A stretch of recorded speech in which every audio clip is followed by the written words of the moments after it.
Assembly as well as the Cooperatives Bill are also among the 4 bills that are scheduled for first reading on the floor of the National Assembly this afternoon.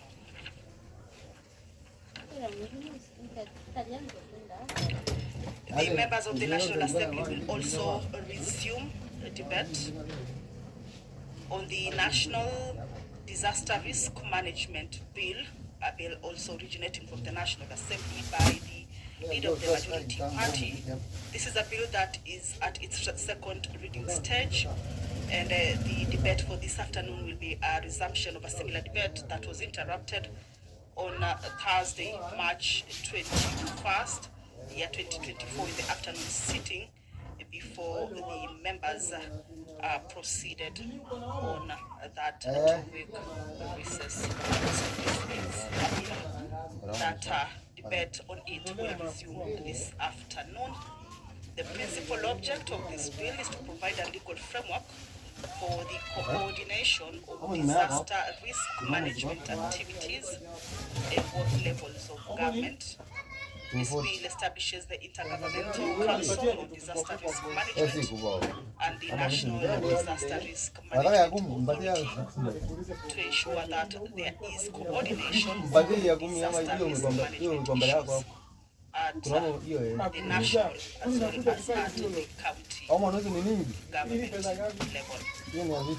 This particular bill further seeks to establish county disaster risk management committees in each of the counties, as the role of disaster risk management is a shared function between the national and county governments under the 4th schedule to the Constitution. And to this particular end, then the bill proposes to bring together the staff of the National Disaster Operations Center, the National Disaster Risk Management Unit, to undertake national disaster risk. The members of the National Assembly will also continue debate or resume debate on the proposal to amend the Constitution.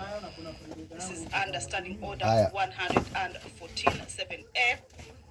And today, this afternoon, the Speaker will accord an opportunity to members of the National Assembly to make general comments on legislative proposals to amend the constitutions. These legislative proposals have been forwarded by the Honorable Member Bashir Sheikh and the Honorable Member Alice Nanga. Debate on these proposals already took place on the floor of the House, and this afternoon they are scheduled to resume. The Speaker of the National Assembly, Honorable Dr. Moses Wetangula, is in the chambers. He will be presiding over this afternoon sitting. Allow me to hand you over to this live broadcast brought to you by PBU in partnership with KBC. Good afternoon. Ewe Mwenyezi Mungu ambaye kwa hekima na wema wako umetawanya na utawala haki wa wanadamu. Tukusihi utazame kwa neema nyingi sisi watumishi wako ambao wameridhika kutuita kutekeleza shughuli muhimu za jamhuri yetu. Tukuomba uteremshie baraka zako sisi watumishi wako, sisi tuliokutanika hapa, na utujalie tuyatende na kufikiria mambo yote yatakayofikishwa mbele yetu kwa njia ya haki na uaminifu, ili utukufu wa sifa zako usiendelezwe, na ili kustawisha amani, ufanisi na heri ya nchi yetu na wale ambao hawajazaa wamesikia. Amen.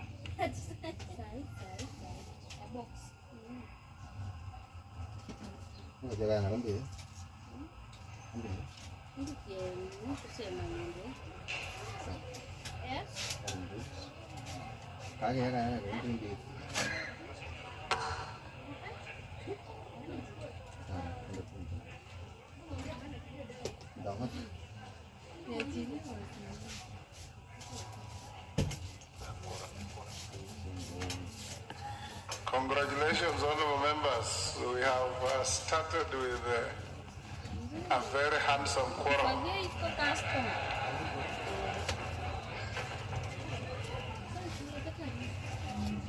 What is happening to your side, Mahmoud Daoud? Okay. We have quorum to transact business. honorable members. Clerk. Order number 1, administration of oath. Order number 2, communication from the chair. Order, Honorable Deputy Speaker and your team. Order. Take your seats. Honorable members, of a short communication on the withdrawal of the Land Laws Amendment Bill, National Assembly Bill number 65 of 2023. Honorable members, as you are aware, the Land Laws Amendment Bill, National Assembly Bill number 65 of 2023 was published by the Gazette Notice number 194 of 19th October 2023 to effect various amendments to laws relating to land. Specifically, the bill proposes to amend the Land Registration Act 2012, the National Land Commission Act 2012, and the Land Act 2012. However, the bill, which is sponsored by the leader of the majority party, the Honorable Kimani Ichung'wah, AGHMP, was read a first time on 14th November 2023 and committed to the Departmental Committee on Lands for consideration. However, I've since received correspondence from the leader of the majority party conveying his desire to withdraw the bill pursuant to the provisions of Standing Order 140. For clarity, the Standing Order 140 on withdrawal of bills provide in part that either before the commencement of business or on the order of the day for any stage of the bill being read, the member in charge of the bill may, without notice, claim to withdraw a bill. Honorable members, in the letter dated 21st March 2024, the leader of the majority party states that following extensive consultations among stakeholders, we have since sponsored the publication of the Land Laws Amendment number 2 Bill, National Assembly Bill number 76 of 2023 via the Kenya Gazette Notice Supplement number 237 of 6th December 2023. The bill contains more comprehensive amendments to the Land Registration Act 2012 and the Land Act 2012. Indeed, this bill was read a first time on 7th December 2023. Further, the Honorable Ichung'wah notes that the Deputy Leader of the Majority Party, the Honorable Owen Baya, CBS MP, has sponsored the National Land Commission Amendment Bill, National Assembly Bill number 43 of 2023, which accommodates the amendments proposed to the National Land Commission Act 2012 as contained in the Land Laws Amendment Bill, National Assembly Bill number 65 of 2023. Honorable members, having considered the request by the leader of the majority party, noting the attendant provisions of the standing orders, I have acceded to the request and hereby direct that the Land Laws Amendment Bill, National Assembly Bill number 65 of 2023, stand withdrawn forthwith. The Departmental Committee on Lands should therefore cease any further consideration of the bill in light of this development. The House is accordingly guided. I thank you.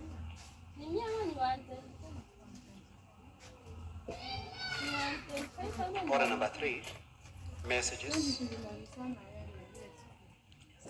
Order number 4, petitions.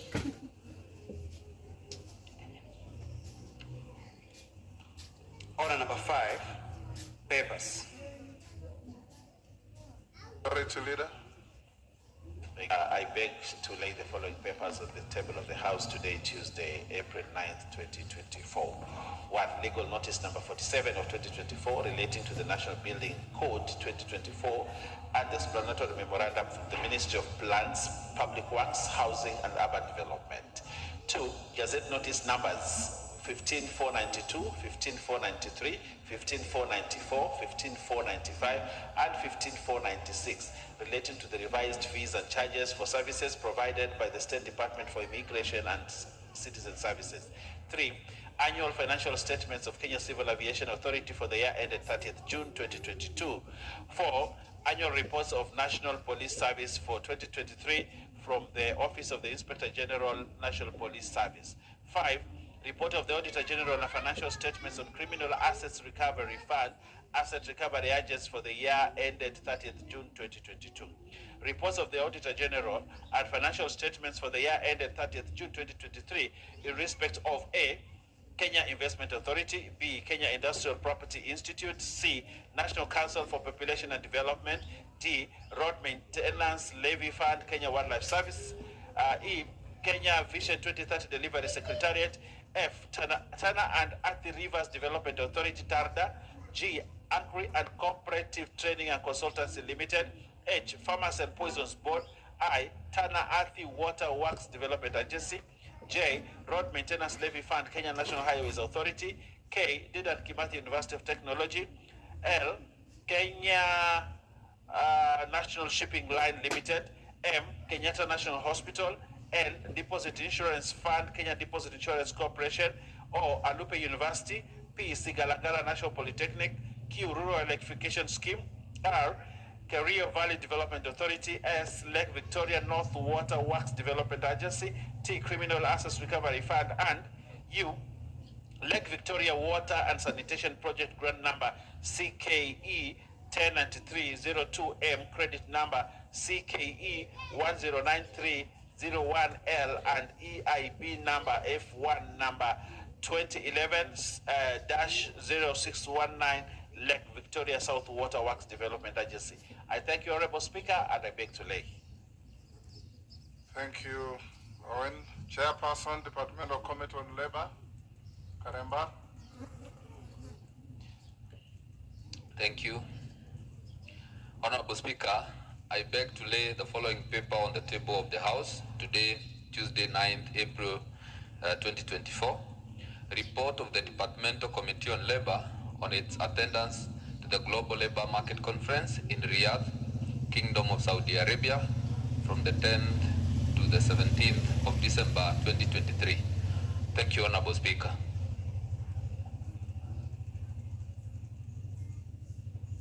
The Chairperson, Departmental Committee on Lands.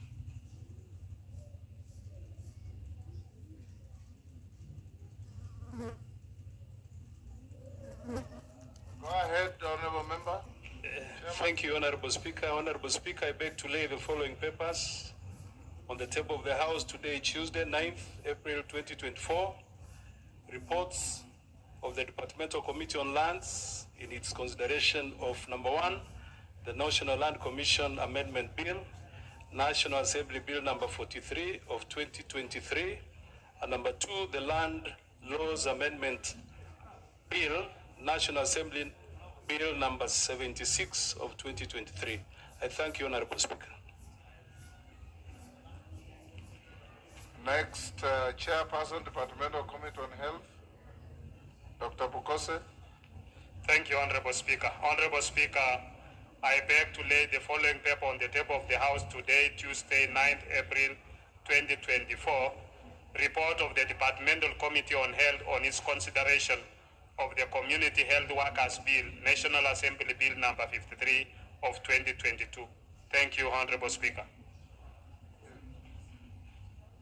Chairperson, Departmental Committee on National Cohesion and Equal Opportunity, Yusuf. Thank you, Honorable Speaker. Honorable Speaker, I beg to lay the following papers on the table of the House today, Tuesday, 9th of April, 2024. Reports of the Select Committee on National Cohesion and Equal Opportunity on number 1, benchmarking visit to South Africa from 26th March to 2nd April 2023. 2, a learning mission to Addis Ababa, Ethiopia, from 17th to 23rd September 2023. Thank you.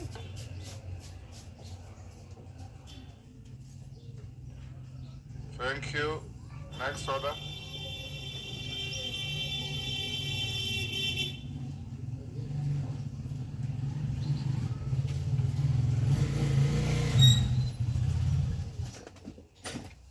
Order number 6, notices of motion.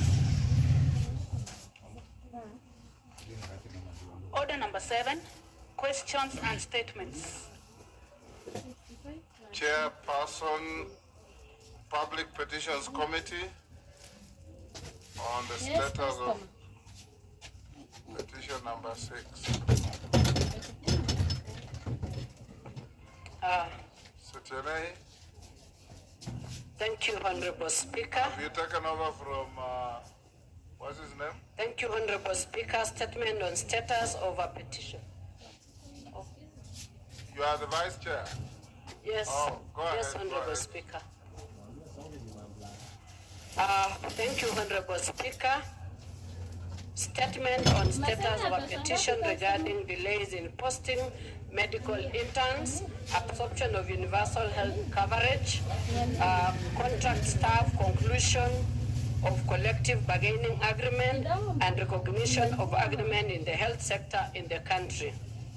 Honorable Speaker, I rise pursuant to the provisions of Standing Order 44.2D and 208A to report to the House the status of public petition number 06 of 2024 regarding delays in posting medical interns, absorption of universal coverage, contract staff, conclusion of collective bargaining agreement, and recognition of agreement in the health sector in the country. Honorable Speaker, the House may recall that on Thursday, 7th March 2024, the member for Endebess constituency, the Honorable Dr. Robert Bukose, MP, presented the petition on behalf of representatives of the health sector unions, societies, and associations. Consequently, you referred the petition to the committee and directed that the committee provides a progress report on the petition today, Tuesday, 9th April 2024.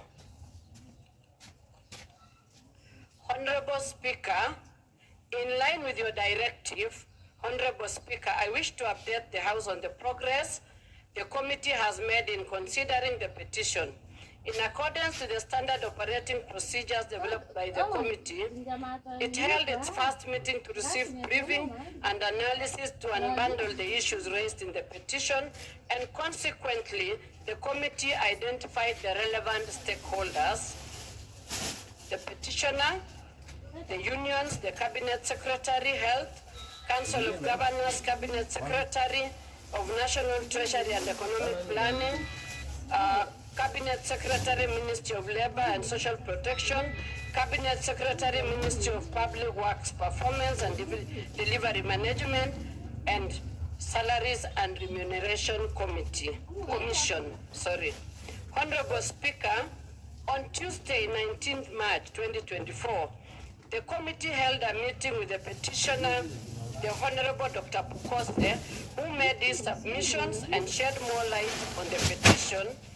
Additionally, Honorable Speaker, the committee met the various health sector union, societies, and associations and deliberated on the petition and listened to the submissions. Honorable Speaker, on Wednesday, 20th March 2024, the committee met the Cabinet Secretary for Ministry of Labor and Social Protection. The Cabinet Secretary made submissions on the petition on various issues and raised in the petition touching on the mandate of the ministry. The issues included recognition of the registered healthcare workers, unions and associations, progress undertaken by the Conciliation Committee, and proposals on the long-term solutions to avert labor-related issues that occasions perennial strikes by healthcare workers.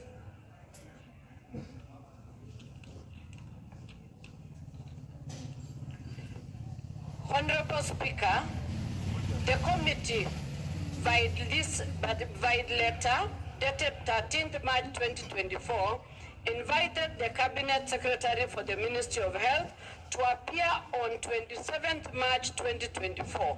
However, the Cabinet Secretary, via letter dated 25th March 2024, requested for rescheduling of the meeting. Honorable Speaker, the committee has since invited the Cabinet Secretary to appear before it on Wednesday, the 17th April 2024. Honorable Speaker, In light of the foregoing, the committee is proceeding with the stakeholder engagement and has scheduled the pending stakeholders to appear before it in the week commencing Thursday, 8 April 2024 in order to conclude on the petition.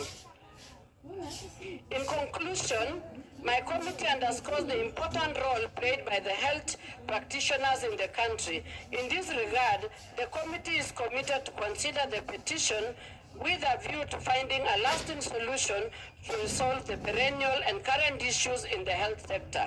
I would like to request the indulgence of the House to accord the committee more time to consider the petition to its logical conclusion. I thank you, Honorable Speaker, and I hereby submit.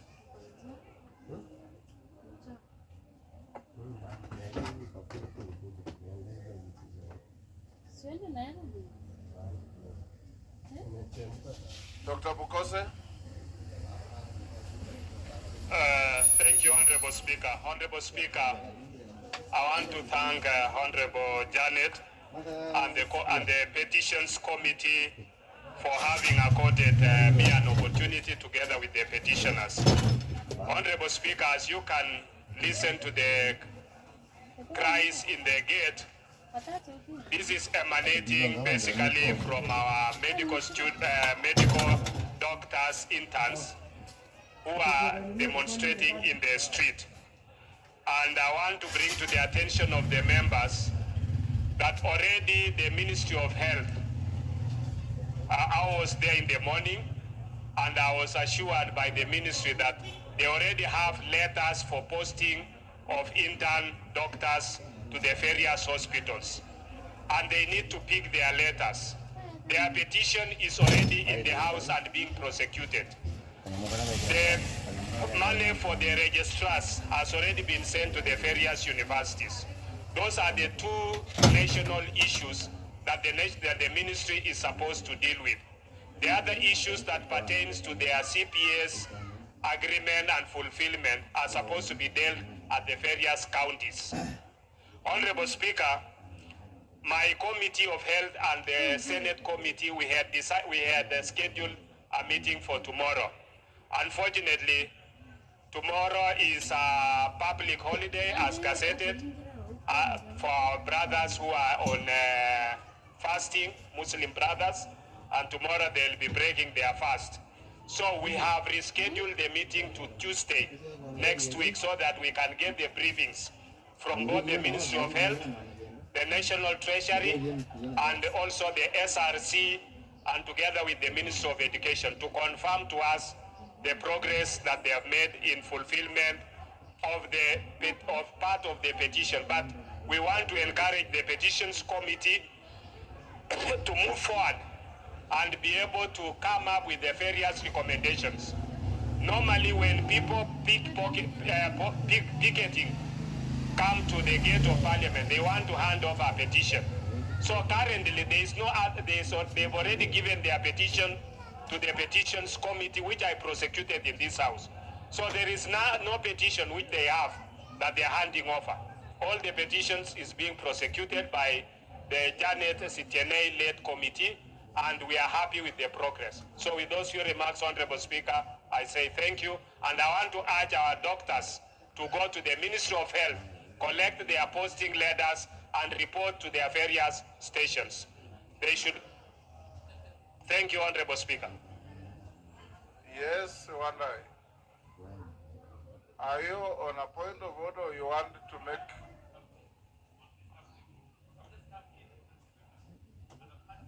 Use a microphone. Honorable Speaker, I was just saying that I've just come in to Parliament and I've faced serious challenges and difficulties accessing Parliament just a few minutes ago. Yes. Because the whole of that gate facing County Hall is blockaded by multitudes of doctors clad in lab coats and other attire. Honorable Speaker, and I've listened to my friend, the chairman of the committee, my very good friend, Honorable, because we have a problem at hand. First and foremost, I think as Parliament we need to address that issue, that blockade, because it's likely to cause problems. But secondly, This issue of doctors, the manner we are treating it, it is likely not to go away. So I think this house, more than any other institution, has a constitutional duty to rise to the occasion. Where everything else fails, this house must come in to address the issue head on, regardless of who is on the wrong and who is on the right. Honorable Speaker. Honorable Speaker, we are now almost in the 4th week, and there are no signs of this strike abating. There are no signs at all of this strike abating. So these statements we are receiving here are not adding to anything. So something needs to be done. And that's something I heard the president say, that the government is broke, is unable to pay, and therefore is unable to pay and therefore won't pay. Honorable Speaker, he also advised that Kenyans, including doctors, must now start to live within their means. Fair enough, Honorable Speaker. But even as we say so, what are we doing to ensure that these doctors leave the streets? They have now come to actually blockade Parliament. You don't know what else will happen next, Honorable Speaker. As we speak, I'm hearing that other Kenyans are planning to join them. Honorable Speaker, there's no idle threat. Other Kenyans are actually planning now to join the doctors on the streets.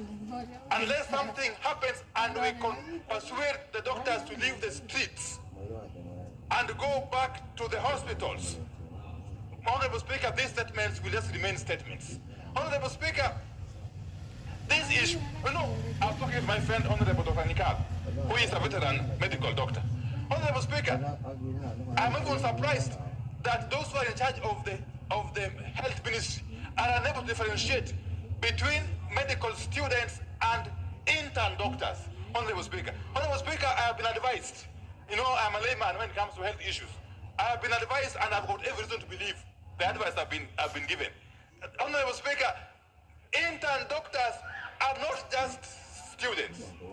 These are people who have done 6 years in university, have actually graduated.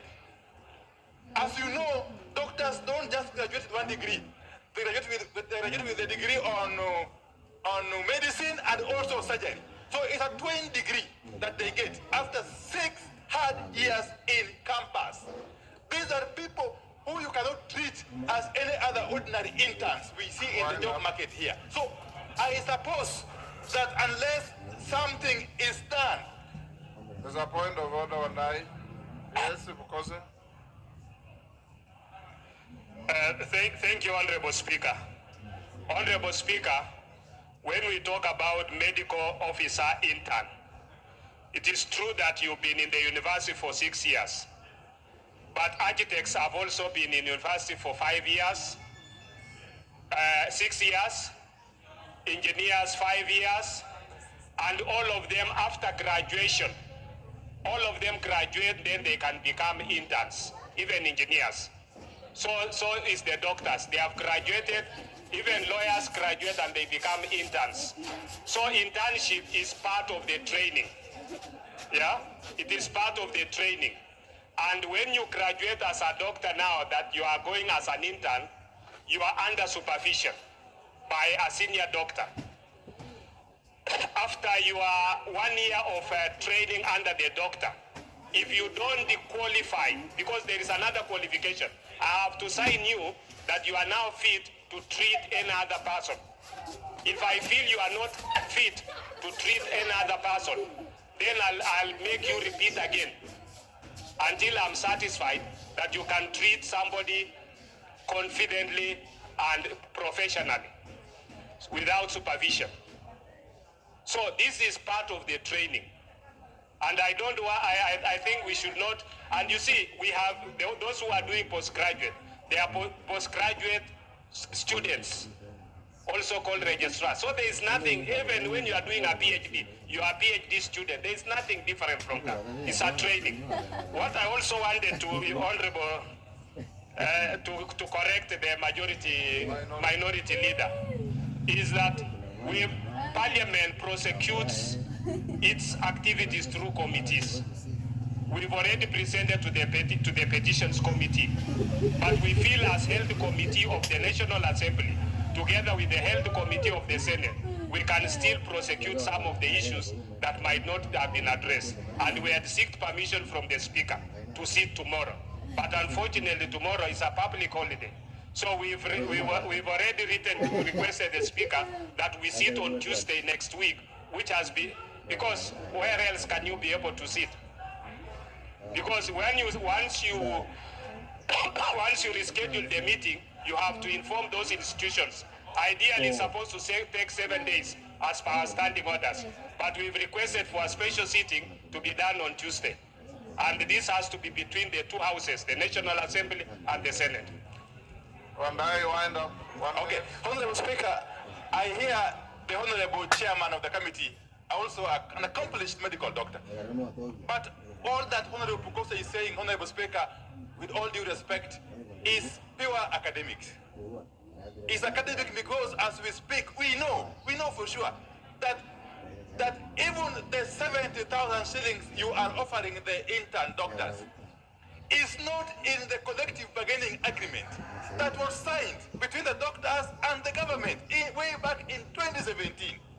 That CBA has not been waived as we speak. So what is the government doing? Either to honor the CBA in letter and spirit or review it with the concurrence of the doctors. That is how labor issues are addressed, Honorable Speaker, the world over. So what we are committed to here is mere academic. I don't think we shall go far if the spirit continues this kind of thinking. Thank you, Honorable Speaker. Majority Leader.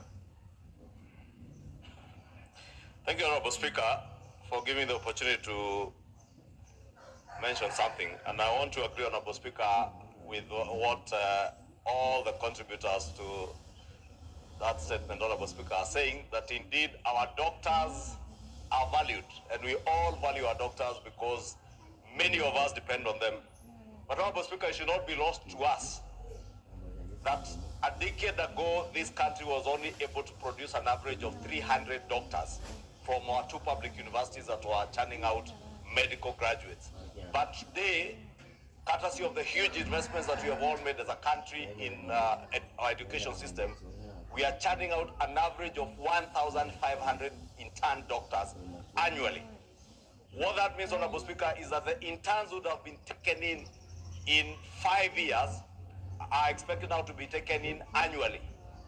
And Honorable Speaker, I'm saying that just to draw the picture to Kenyans of the kind of resources that are required. And Honorable Speaker, also to put into perspective, the demands by our good doctors today are to be interned at an average of, I think, 206 or 207,000 shillings. Honorable Speaker, I have listened to this debate even in the public domain, in the media. And what our doctors are being told, yes, it is possible to pay 206,000 shillings to intern doctors, but take up less interns than those who are graduating. And Honorable Speaker, this year alone, a total of 1,210 doctors, intern doctors, are being enlisted at a cost of 2.4 billion shillings within the resource envelope already allocated by this House, Honorable Speaker. So it's foolhardy for us to speak to the gallery to excite doctors at the gates of Parliament. But it's another thing when we come to budgeting, to budget and make sure that you have adequate resources. But those resources do not come from the moon. They come from taxes raised from Kenyans, which, again, the same people who are pontificating about how well we should treat our doctors are the same people at the forefront of opposing the finance bill that was supposed to raise taxes to pay these doctors, Honorable Speaker. But, Honorable Speaker, the interns, Honorable Speaker, that are to be employed, yes, it is true, it may not be possible to pay 206,000 shillings. And I agree with the Honorable Chair Pukose that just like all other interns in other professions, those engineers who are supposed to work under engineers for 2 years, lawyers, like many of us, including the leader of minority. I don't know if he has finished his pupillage. When he's under pupillage, he earns a mere 25. I am told in some law firms, lawyers do not even earn anything. Those who are under pupillage, There is no obligation to pay a pupillage student in law.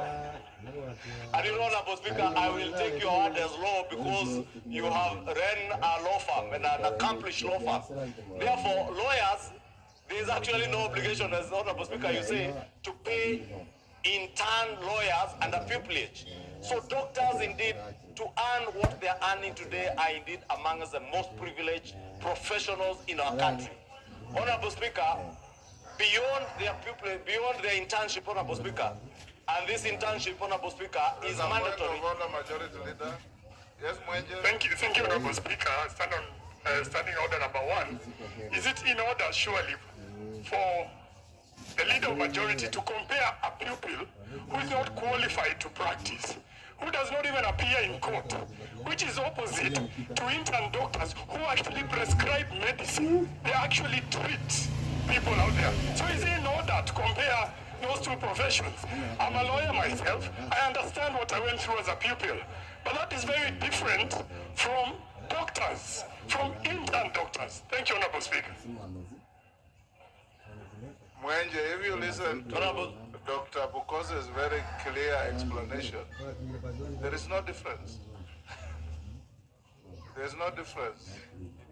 When I was a master to the Honorable Soipan, the Honorable Kindiki, and many others, they actually were obligated to show gratitude, and that is all. But I'm not saying it's applicable to doctors, because I don't want to wade into that. Majority Leader is on the floor. I'll give you. Thank you, Honorable Speaker. Let me not respond because you have responded to Honorable Mwenje, who claims to be a lawyer. The lawyer I know behind me, Honorable Speaker, is Honorable Njeri, who tells me that she would earn 12,000 shillings as a pupillage lawyer.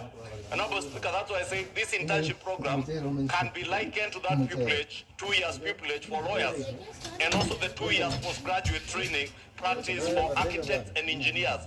And all these professions, Honorable Speaker, do not earn the quantum that our doctors are speaking. Honorable Speaker, when these doctors qualify after working under the supervision of qualified consultants and doctors, they join this public service at a grade higher than all other professionals. And those are facts, Honorable Speaker. And that means they earn more. But Honorable Speaker, it must also not be lost to the country that our intern doctors are making a very critical point and speaking to the architecture of our constitution. Our doctors for long have demanded the establishment of a Health Services Commission, Honorable Speaker. Today, why the intern doctors feel mistreated is because they are being overworked in our county government establishments.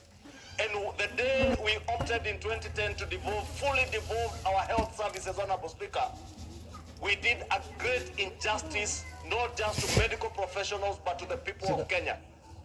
Today, Honorable Speaker, whether you are in a level 3 hospital, a level 4 hospital, or a level 1, or a health center, or a dispensary in your village, the person you will walk to treat you at your local dispensary is either a clinical officer. At your level 3 and level 4 hospitals are these intern doctors, Honorable Speaker. And they are being overworked by our governors and our county governments. That is a fact that we must state, Honorable Speaker. And therefore, the Council of Governors, Honorable Speaker, must come out and take their position, their rightful position in ensuring that hospitals within our country and within their respective counties, first, they have qualified doctors, and 2, that the intern doctors who work in those hospitals are not overworked. They are working under the supervision of other qualified personnel, Honorable Speaker. Because, Honorable Speaker, today, facts are different. That intern doctors are actually the ones running our county hospitals across the country without exception. And those are facts, Honorable Speaker. They are carrying out surgeries, Honorable Speaker, without the supervision of qualified personnel.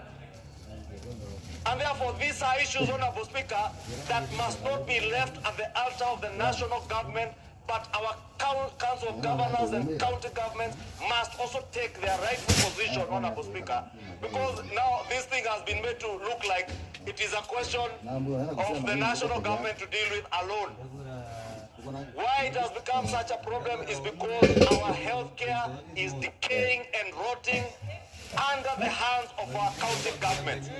If you read all our audit reports, all the Auditor General's reports, Honorable Speaker, including those from my own county in Kiambu, billions of shillings are being lost and pilfered by governors who have no regard to either the medical professional or indeed any other professionals working in our county governments.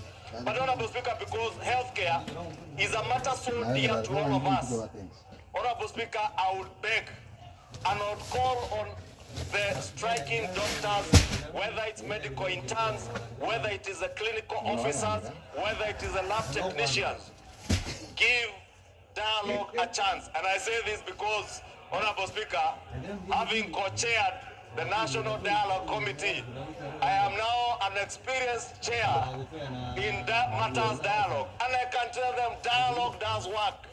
But dialogue will not work from the streets. Dialogue will work from your boardrooms and the Ministry of Health, not at the gates of Parliament. Stop blocking parliamentarians from coming to speak on your behalf. We are here to speak on your behalf. They shouldn't block the Honorable Njeri or the Honorable Marianne Ketanyi from accessing the gates of Parliament. Or indeed the leader of minority who was coming, or he joined them to address them. Honorable Speaker, we should... let me say we empathize with them, but we also want to appeal to our medical professionals that as we deal with the challenges that are there in our country, they are part and parcel of our nation. Any patient that we lose during this strike will never recover, will never get back their life. Therefore, I want to appeal to them to get back to work. And those interns whose letters are already with their governors, please, medical interns, go pick up your letters and get back to work. Thank you, Honorable Speaker. Dr. Nyikal. Honorable members, this was a progress or interim report on a petition. After Dr. Nyikal, we'll move to something else. Thank you, Mr. Speaker, for giving this opportunity. I feel sad that in this country, prosecute your views quickly, you have 3 minutes. That in this country, when the lives of ordinary people is concerned, we speak without feelings. 2 days ago, a 2-year-old child died literally in my house, having gone to hospital for 2 days and not seen. Mr. Speaker, what we are seeing is a symptom of the problem of the health system. We are dealing with human resource. We have this problem. We are dealing with supplies. We have problems in terms of you had them. We are dealing with financing. You know we are having problems there. Mr. Speaker, here, what we are dealing with is basically the definition of the human resource we have. Mr. Speaker, the word intern for doctors is international. It is not just here. It's all over the world.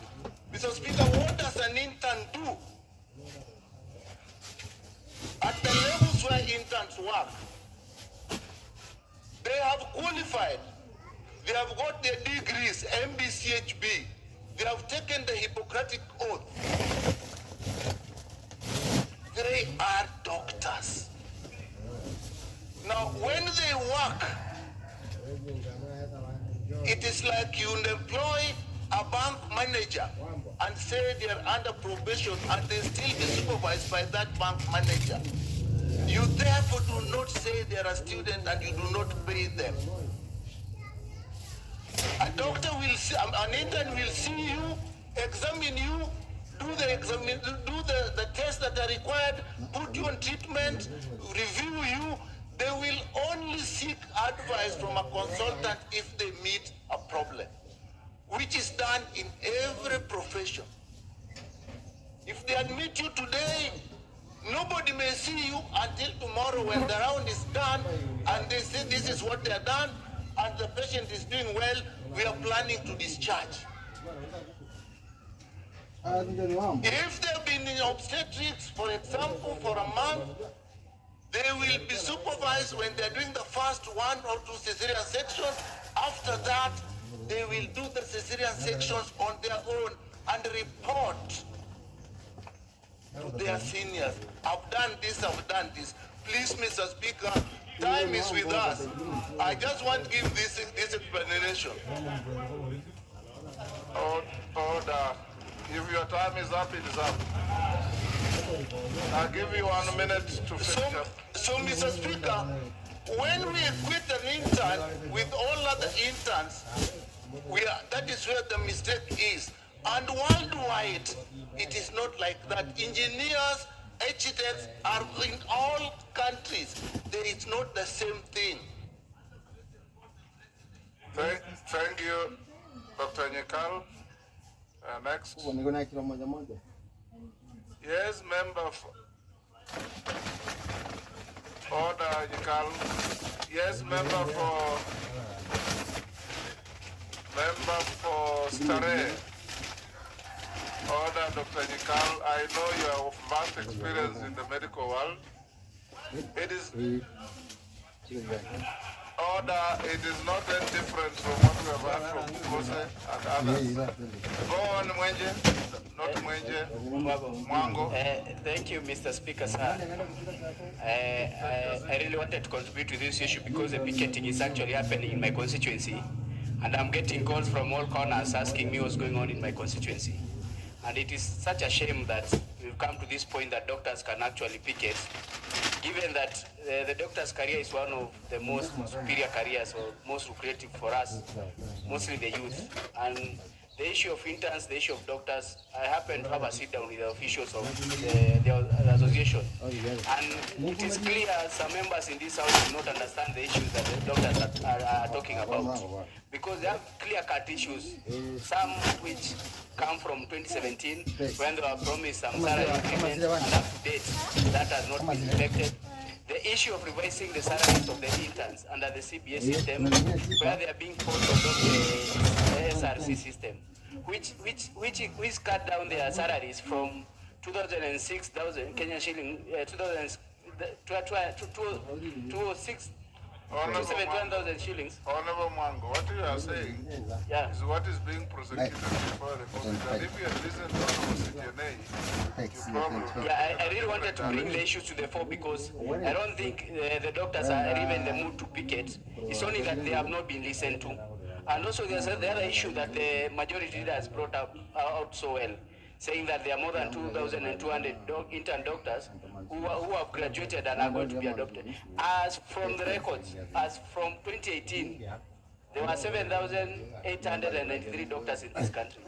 As of now, we have 9,000 and some 600 something. It's only 1,800 doctors who have been adopted and employed from interns to be doctors. So there are so many doctors who are overqualified who are working as interns in this country. And I agree with him that our interns are being overworked in the county hospitals, and it is only right that they be remunerated the right way. Paying a doctor 70,000 shillings is not even fair, and these are people who are charged to take care of the health care of our people. And we are saying the other time they picketed, they were confronted by the police, and even some of them were tear gassed. And we are saying any police officer who is going to tear gas these doctors, when he falls sick, he too should not be treated in these hospitals by these same doctors. Thank you. Last on this, Ruku. 2 minutes. 3 minutes like everybody else. Thank you, Mr. Speaker. Mr. Speaker, the county governments have very serious functions as far as health sector is concerned. One of the functions, Mr. Speaker, is budgeting, financial management. Also, when it comes to medical supplies, as well as provision of emergency medicine. Mr. Speaker, all the dispensaries, level 4 hospitals, and level 5 hospitals across the nation are under the management of the county government. But almost 80% or more than 80% of the county government in the Republic of Kenya, they have failed Kenyans in a serious manner as far as management of health sector in our country is concerned. Mr. Speaker, this House must call upon all county government that they have to take this matter of health in the most serious manner. Very at which we need to institute a constitutional change where we are going to ensure health sector should not be devolved. Even if it takes a referendum, Mr. Speaker. Kenyans are suffering, and we are suffering under the hands of our county government across the country. It is true, there are few counties which they have managed to manage the health sector in the most appropriate way. We have a few of them, also counties, but the rest is pathetic. If you go to Kenyatta Hospital, it's level 6 hospital. Kenyatta University Hospital is level 6 hospital. We are now seeing some of these challenges, meaning that the national government is able to take care of the health sector, is able to take care of level 6 hospitals in the most appropriate way. But we have seen many problems in our level 5 hospitals, level 4 hospitals, and dispensaries. It is upon the county government to ensure they take their responsibility seriously. A responsibility which they have been mandated by the Constitution of the Republic of Kenya. Mr. Speaker, I thank you. Thank you. All the honorable members, members on their feet, take your seats. Members on their, take your seats. DK, take your seats. Thank you, honorable members.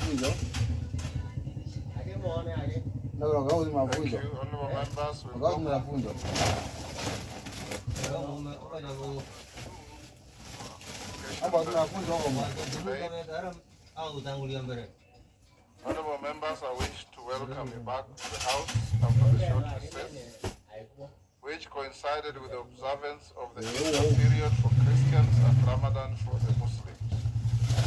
It is my hope that you are well renewed in your mind to resume the business of the House for the remainder of the first part of this session.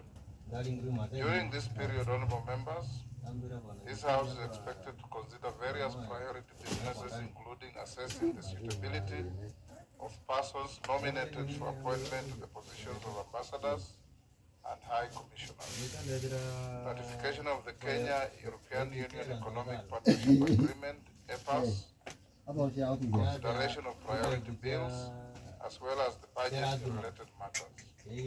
Instructively, honorable members, is projected that the National Treasury will submit the budget estimates for the national government for the financial year 2024-25 on or before 30th April 2024. Additionally, honorable members will recall that prior to the short recess, the House passed the Division of Revenue Bill 2024 and referred it to the Senate for bicameral consideration. It is therefore expected that the Senate will send the bill back together with the annual count allocation of revenue bill for financial year 2024-25 during this part of the session. From the foregoing, it's evident that the House has a full in-tray. As a result, your dedication and commitment to the business of the House, both in plenary and committees, will be of paramount guidance and significance. Honorable members, with respect to facilitation of members, the Parliamentary Service Commission is expediting the completion of the Bunge Tower in order to bridge the deficit in office accommodation. Consequently, PSC has established that members' offices in the building will be ready for occupation by the end of this month. Honorable members, you may recall On 1st November 2022, I directed the clerk to allocate part of the building earmarked for the National Assembly in readiness for occupation at the appropriate time. Further, I prescribed the criteria for allocation, consequent to which the clerk allocated the offices, committee rooms, and auxiliary facilities in the town. Having said that, honorable members, I also wish to inform the House that Kenya will host the 2024 annual meetings of the African Development Bank AFDB Group. The annual meetings will be held at the Kenyatta International Conference Center, KICC, from 27th to 31st May 2024, and will bring together high-level delegates, among them being heads of state and governments. In this regard, and in order to accord the delegates appropriate facilitation, the National Treasury has requested Parliament to release 47 offices at KICC to accommodate the dignitaries with effect from Thursday, 11th April 2024. To this end, honorable members, the Parliamentary Service Commission has acceded to the request to temporarily release the offices released by the Commission at the KICC during the African Development Bank annual meetings. Clearly, this will necessitate the relocation of 42 members of this House who are currently accommodated at KICC. In this regard, honorable members, the first occupation of members' offices in the Bunge Tower will be undertaken in accordance with the schedule of allocation prepared by the clerk of the National Assembly. Phase 1 will involve moving members from KICC to the tower or other alternative accommodation, and this will commence on Thursday, 11th April 2024. For clarity, honorable members, the exercise will proceed as follows. First, all members currently in the Harambee Circle Plaza who are allocated offices in the tower will immediately relocate to their new offices in the Bunge Tower. This is intended to create room to accommodate members relocating from KICC who were unsuccessful in the balloting for offices in the Bunge Tower. And second, members with offices at KICC who are allocated offices in the Bunge Tower are to be relocated to the assigned offices in the Bunge Tower. Phase 2 of the relocation will entail the following. A relocation of members from Continental House to the Bunge Tower for those who are allocated offices in the new tower. B, relocation of members from leased offices to the Bunge Tower from 1st July 2024 for the case of members who are allocated offices in the tower. And C, allocation of appropriate offices in other buildings within Parliament Square to members moving from Continental House or leased premises who are not allocated offices in the Bunge Tower.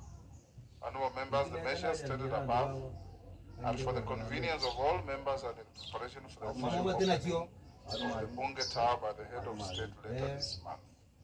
I therefore urge you to cooperate with the office of the clerk in order to ensure seamless execution of this important exercise. Finally, honorable members, may I take this opportunity to wish the Muslim community in Parliament and in the entire nation Eid Mubarak. The House is accordingly guided. Thank you. And members, Musisumbue clerk, if you are located at an office and you are in KICC, you have to move by Thursday, day after tomorrow. Because the Treasury is taking those offices to prepare for the ADB meeting that I've just mentioned. Please cooperate with the office of the clerk, and in a very short time to come, Bunge Tower will be opened officially, and we hope to move as many of members from both houses to that tower. Thank you.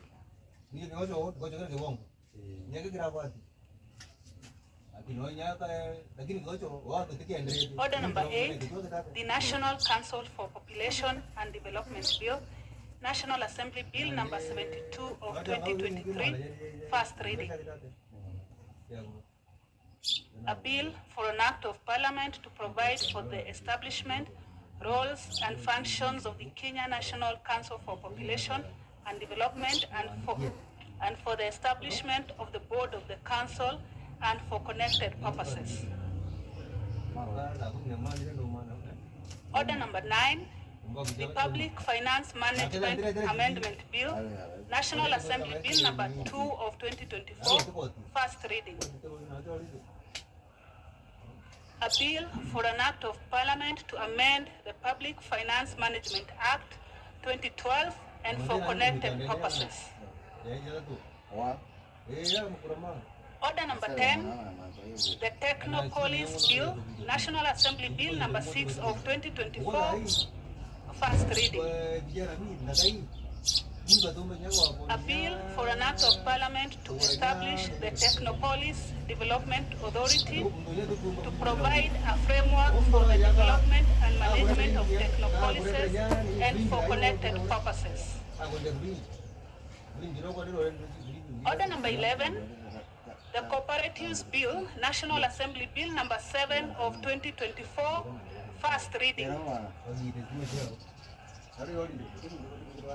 A bill for an act of parliament to establish the office of the Commissioner for Cooperative Development at the national level of government and the office of the County Director for Cooperatives in each county government to provide for promotion, registration and regulation of cooperatives, to provide for intergovernmental cooperative relations and for connected purposes. Order, honorable members, order. Order, Musa Sirma. What you are doing is out of order. Honorable members, take your seats. I know it's the first day after a short recess, but the levels of excitement far outweigh the 2 weeks you have been away. Naisula, what's your point of order? Thank you, Mr. Speaker. Unless I did not hear clearly, but having listened to Honorable Sitene of Tarbo and the weighty matter that she presented on the petition, Mr. Speaker, she was requesting for more time for them to complete the petition. And I thought that it would be important for you to give direction on how much more time they can have, looking at the gravity of the matter, Mr. Speaker.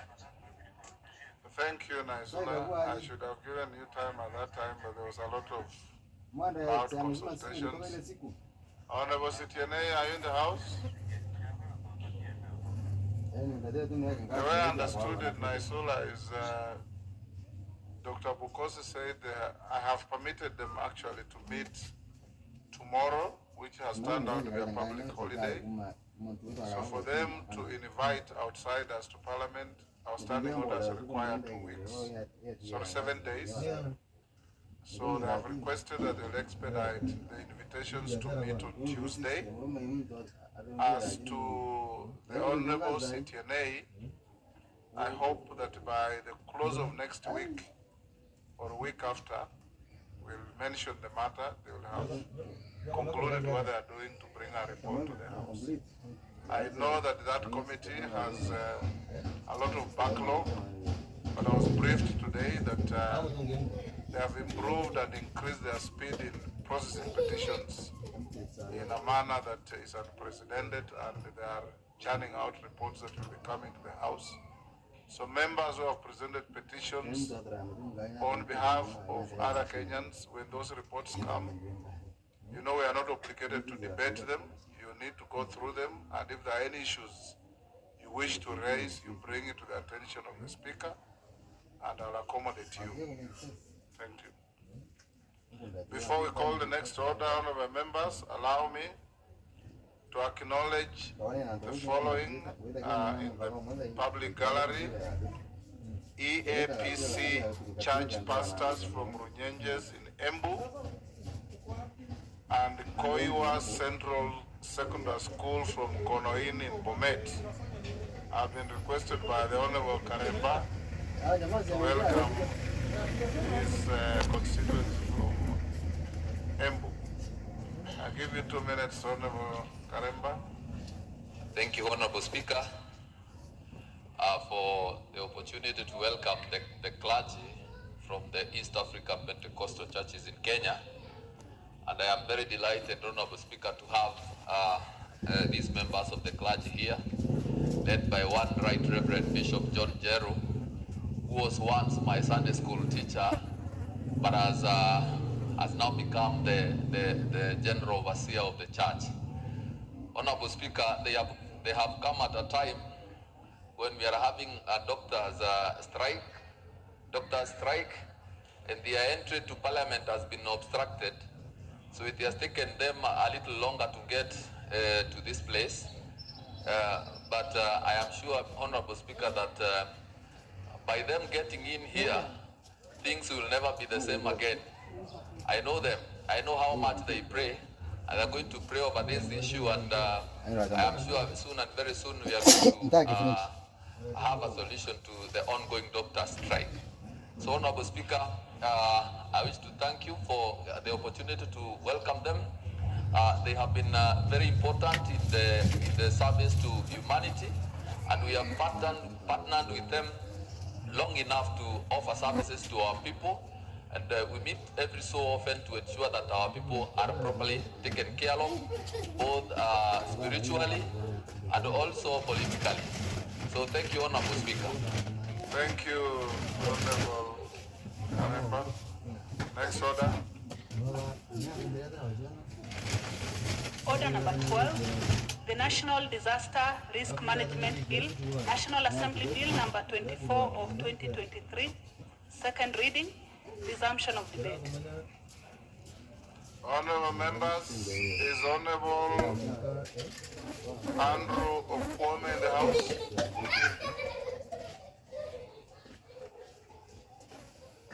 My record shows that he had 9 minutes to go.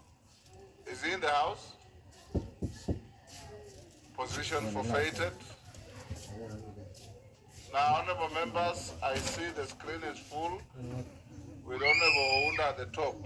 Is it to debate this bill, or you are there for something else? Give Ounda the mic. Mr. Honorable Speaker, I also welcome you back from the short recess. I already made my contribution on this bill, so I leave it for somebody else to continue. I already made my contribution. Honorable, just hold on. Honorable members, if you are on the screen, it's very good. You have now been wiped out. So if you want to speak to this bill, now you can log in. Ounda, proceed. I had already made a contribution to this bill. That's why I'm logging out, Chair. You had already made a contribution? Yes, yes. Why were you top on the list on my screen? Well, probably they just like me, Honorable Speaker. It's not my mistake. Honorable Geoffrey Ruku.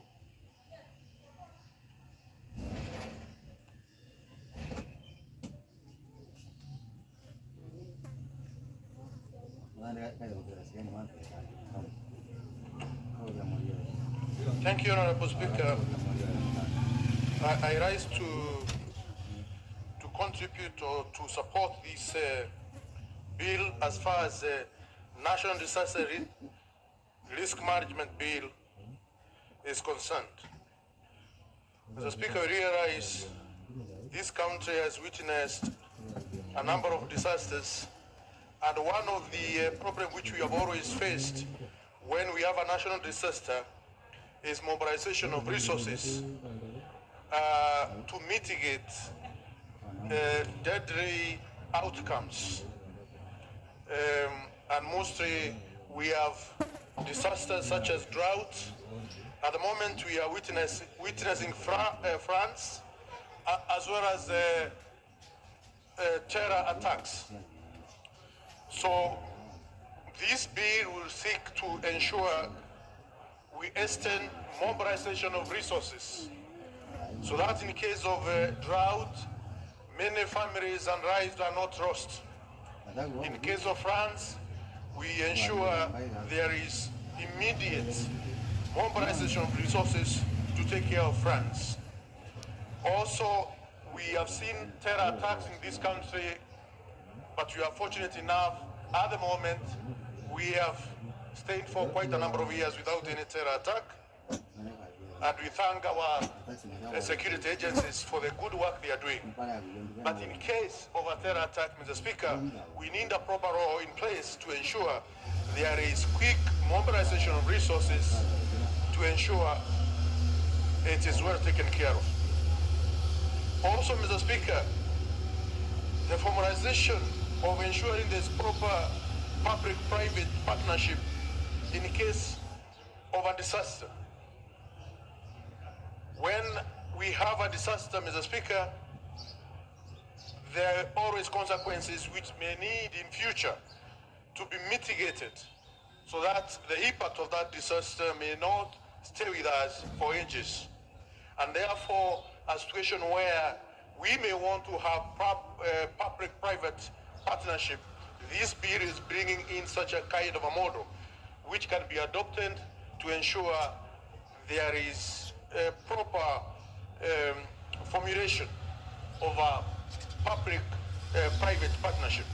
Also, Mr. Speaker, we know that disasters, there is loss of life, there is loss of property.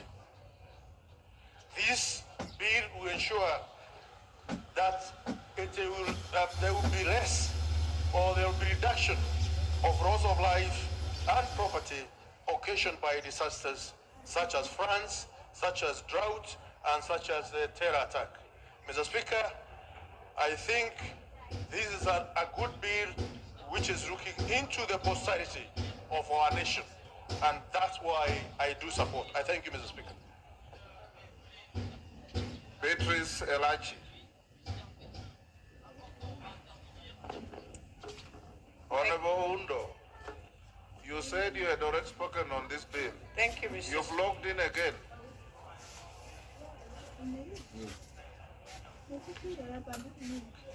Thank you, Mr. Speaker. Mr. Speaker, I also rise to support this bill. And Mr. Speaker, just to speak on the perennial disasters that we normally find ourselves, especially in Nairobi, and one of them being indeed now the floods that we have. And when you look at the memorandum of objects, Mr. Speaker, the bill is establishes the Intergovernmental Council on Disaster Risk Management and the National Risk Management Authority to ensure that there is coordination of disaster risk management issues at the national and county level. But it also says in one of the articles, Mr. Speaker, that the president may, and I'm wondering, may, when there is a disaster, why would the president may? The president shall should be the word that we need to use. Because when we are talking of disasters, Mr. Speaker, that is the time now where we need the national government to come in. Because when you look at how county governments are structured today, Mr. Speaker, and any disaster that happens, even just the recent one, that we had a flash rain on a Sunday night and the whole thing goes into disaster. Mr. Speaker, you find that the counties will take more than 10 hours to come and even just support a very simple thing that needs to be done. And so if you tell me in disaster's time that now the national government should not come in, then that one we will have serious challenges in this country. We've seen disasters in Mandera, we've seen what has happened there, either in drought or in floods, or even just buildings coming down. So one of the things we should be asking ourselves, as much as the bill looks at the shared functions, and it says this is a shared function between the national and county government, I think, Mr. Speaker, we must ensure this is a more function of the national government. What the county can only come and do to support is to ensure they avail not resources of money, but manpower. But resources must come from the national government, just the way in the US when they have a national disaster. It is the federal government that comes in to stand with the people. Mr. Speaker, the other thing, Kenyans don't know when they are in disaster about county or national. So why can't we just tie up the bill and just say when there is serious disaster, it is the national government to take responsibility? And Mr. Speaker, when you look at part 1 of the bill, which contains the preliminary provisions. But then when you move down, you ask yourself, this council of intergovernmental, is it a council now where you bring us again the national team, which is already there, plus the county, or we get people who are expertise, who understand how to deal with disaster? The other day I looked at Thailand, Mr. Speaker, and they had an earthquake. And everyone in the world was shocked in how they managed that disaster. And the next morning when people were waking up, they had cleared even the bodies. They were now just removing those who were stuck and everything. So even as we speak at this, we must know as a country, we are never ready on any disaster. We are never ready. We now find ourselves in disaster is when we wake up and realize disaster is happening. So for me, the first thing, we must do the simple things that create now disaster. Like now, we know why we have floods in Nairobi. It's because the drainages are blocked. And so who are those responsible in ensuring, first of all, we have drainage, second, they are unblocked? The county has to just look at it, Mr. Speaker. So, Mr. Speaker, this is a bill that comes in at the right time, yes, but it's a bill we need to really ask ourselves, because I can see many of the functions sought to go back to the counties, and yet we are saying the counties do not have capacity for now. So, Mr. Speaker, even as we support this bill, there is need for us to tidy up a lot of the things that have been put. And one of the things we are saying, for example, the office of a member of a county committee shall become, that was when they are becoming vacant. But this county committee that we are putting, Mr. Speaker, if now we already have, how do we ensure, first of all, they are empowered? And so we must ask ourselves where the national government is, because I can see the county committee, and when you hear what the national government is coming to do, then you realize this is a function you have ensured, skewed it more to the counties, yet we know very well they don't have money to deal with these disasters. The thing that counties deal with mostly, Mr. Speaker, in their disaster is when they are looking for unga to buy for the people who are hungry, sometimes mabati. But these tough things that come, and God forbid, the way we are doing all these things in Nairobi, the housing and all that, if anything happens, and with this rain, the way it is raining every day, Mr. Speaker, we have to be very serious when we are saying we want this function to be with the county. So for me, Mr. Speaker, I propose that when we come to really the committee of the whole, we need to look at how do we tighten up and ensure the national government takes control of more of these disasters than the county governments. With those few remarks, Mr. Speaker, I beg to support. Thank you, Member for Dagoretti. Timothy Toroitich, Marakwet West. Thank you, Honorable Speaker, for giving me an opportunity to contribute on this very important motion on bill on national disaster risk management. Honorable Speaker, under the Constitution, disaster management is a function of the county government. But Honorable Speaker, if you read the fourth schedule, it suggests that this function is a shared function. And Honorable Speaker, it is prudent that we set up a proper legal and institutional framework to manage disaster in this country. Honorable Speaker, whenever there is disaster in this country, what normally happens is that the county government allocates money. The national government allocates money to the county governments, but this money has never been utilized to meet its intended purpose. Honorable Speaker, the formation of the formation of what you call intergovernmental council to be able to oversee the funds that have been channeled to the county government is, for me, a fundamental way of solving issues of disaster in this country. Honorable Speaker, disaster cannot be said to belong to either the national government or the county government. When a disaster strikes, the people who are affected do not belong to the national government, do not belong to the county government. Honorable Speaker, these are the residents of this country. There are those who occupy Kenya, and therefore the national government and the county government must be able to sit down and be able to resolve the challenges faced by people without selecting whether it is a national government and or a county government. Honorable Speaker, what is happening now is that this matter, the issues of disasters in this country, as we speak, is purely the purpose of a county government. Honorable Speaker, in my opinion, when it comes to the review of our constitution, which must ultimately come in the near future, this function should and must be transferred fully to the national government. Honorable Speaker, in this country, under Article 91 of the Constitution, the county governments are charged with making laws in certain devolved functions. Honorable Speaker, there is a problem because of what you call cross-border legislations.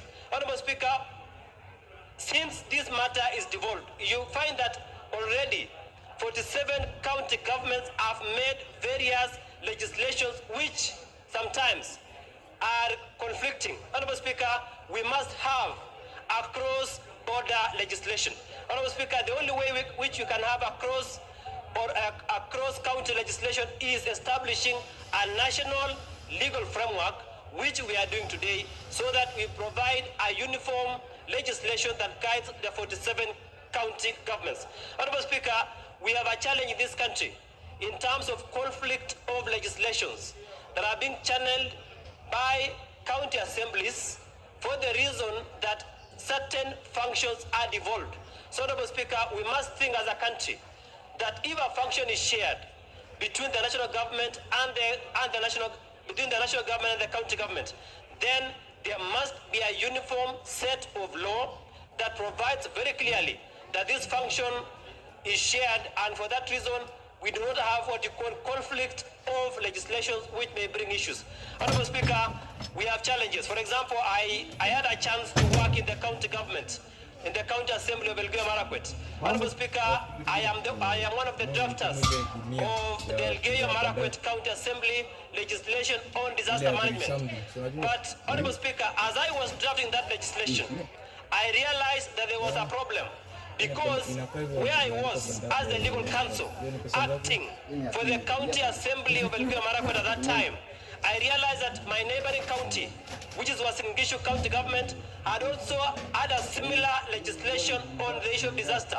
Honorable Speaker, for example, if at that period of time, this other county do not have enough facilities, then it means the neighboring county must be able to assist another county in terms of facilities. Honorable Speaker, if we do not have a uniform legislation, if we do not have an authority which governs both the national government and the county government, if we don't have a council which is intergovernmental, then you may realize that another county may suffer at the expense of another county.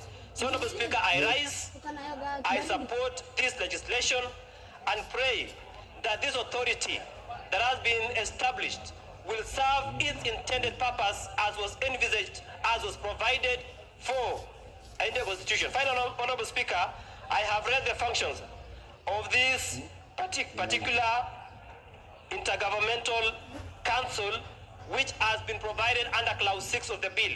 Honorable Speaker, one of the functions of this intergovernmental council is to advise and make recommendations to the cabinet and the summit. Honorable Speaker, whenever there is an emergency, whenever there is a disaster, the cabinet must be notified and shall be notified by this council, so that county governments, whenever there is a disaster in a particular county, the county governments cannot make decisions without involving the national government. For me, Honorable Speaker, that is a plus.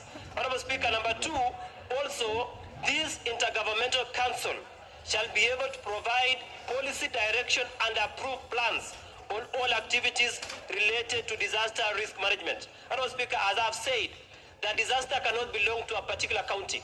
When a disaster strikes, it affects our citizens. It affects Kenyans. Honorable Speaker, therefore, there must be a specific policy direction that is approved by that particular council. Honorable Speaker, if you look at it further, it is also to receive and consider and make decisions based on reports and recommendations. Honorable Speaker, this House makes certain policy recommendations that there must be a council that approves that authority. Honorable Speaker, I have read the bill. That council must be one that serves both levels of government and therefore is entitled to make that particular. Honorable Speaker, finally, that authority, that council also reports to the cabinet.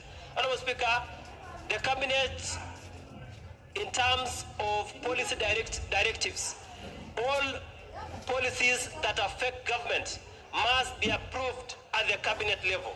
So, Honorable Speaker, that particular council ensures that decisions relating or policies relating to disaster management are approved by the cabinet. Honorable Speaker, as I finish, I commend the direction we have taken as a country.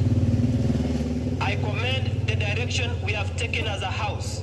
That, Honorable Speaker, when a matter is shared between the national government and the county government, then as a House, we must sit down, we scrutinize the full schedule so that we do not have what you call conflict of legislations emanating from our county assemblies.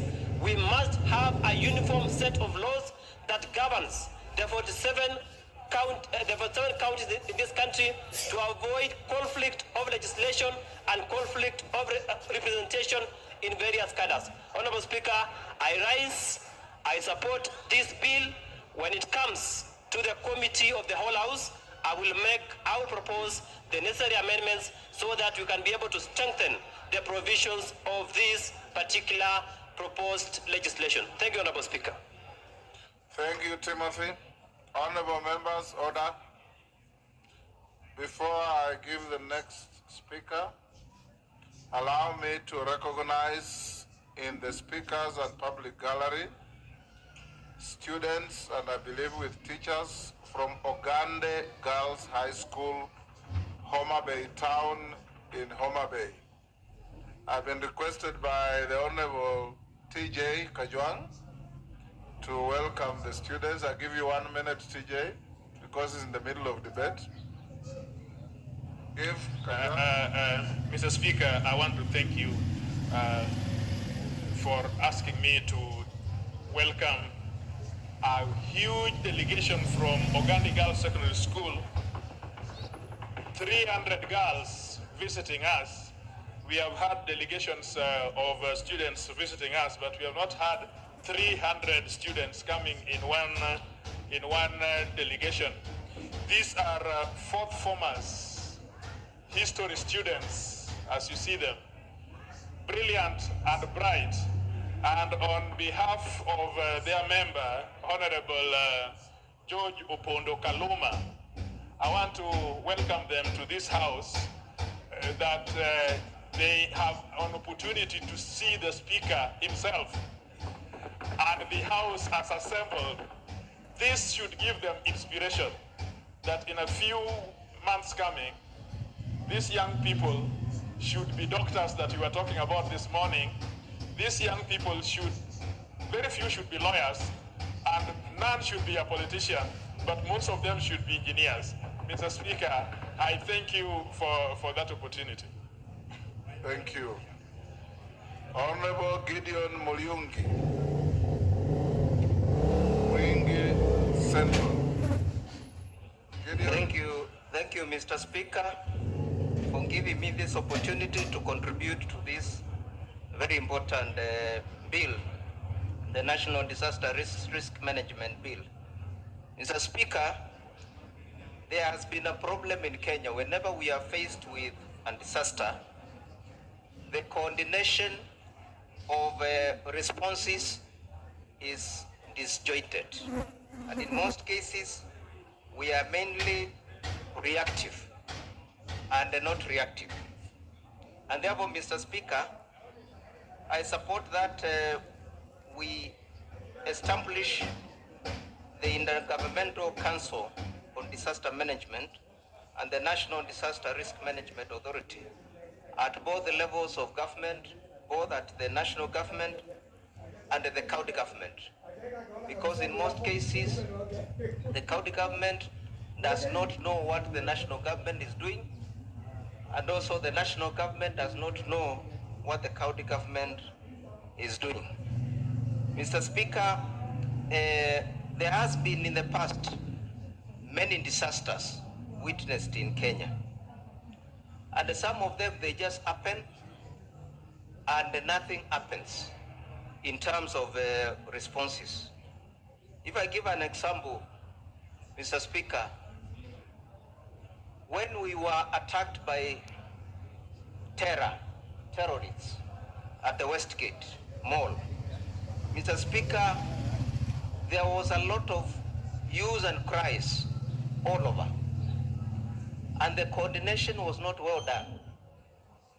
And therefore, if there is a standing authority, a standing committee that is prepared and on a day-to-day basis deals with the disaster and nothing else, in my view, I think the country will be moving in the right direction. Mr. Speaker, as we gather here in this house, the gate of Parliament is closed by mandate because of a problem that has arisen. And Mr. Speaker, I consider this one as a disaster because many Kenyans are dying in hospitals because of lack of doctors. And an authority like this one, which prepares for such kind of cases, will come in handy to deal with cases of disasters, because what is happening in our hospitals now is a disaster. Mr. Speaker, the other day we witnessed El Nino rains all over Kenya, and many roads were destroyed. And there has been no intervention at all in terms of repairing most of those roads. Some of them are trunk roads, some of them are feeder roads. And in a situation whereby we have this kind of an authority and an apex coordination committee, it will deal with disconnected roads all over the country whenever those kind of emergencies happens. Mr. Speaker, also we are witnessing a lot of increased level of road carnage.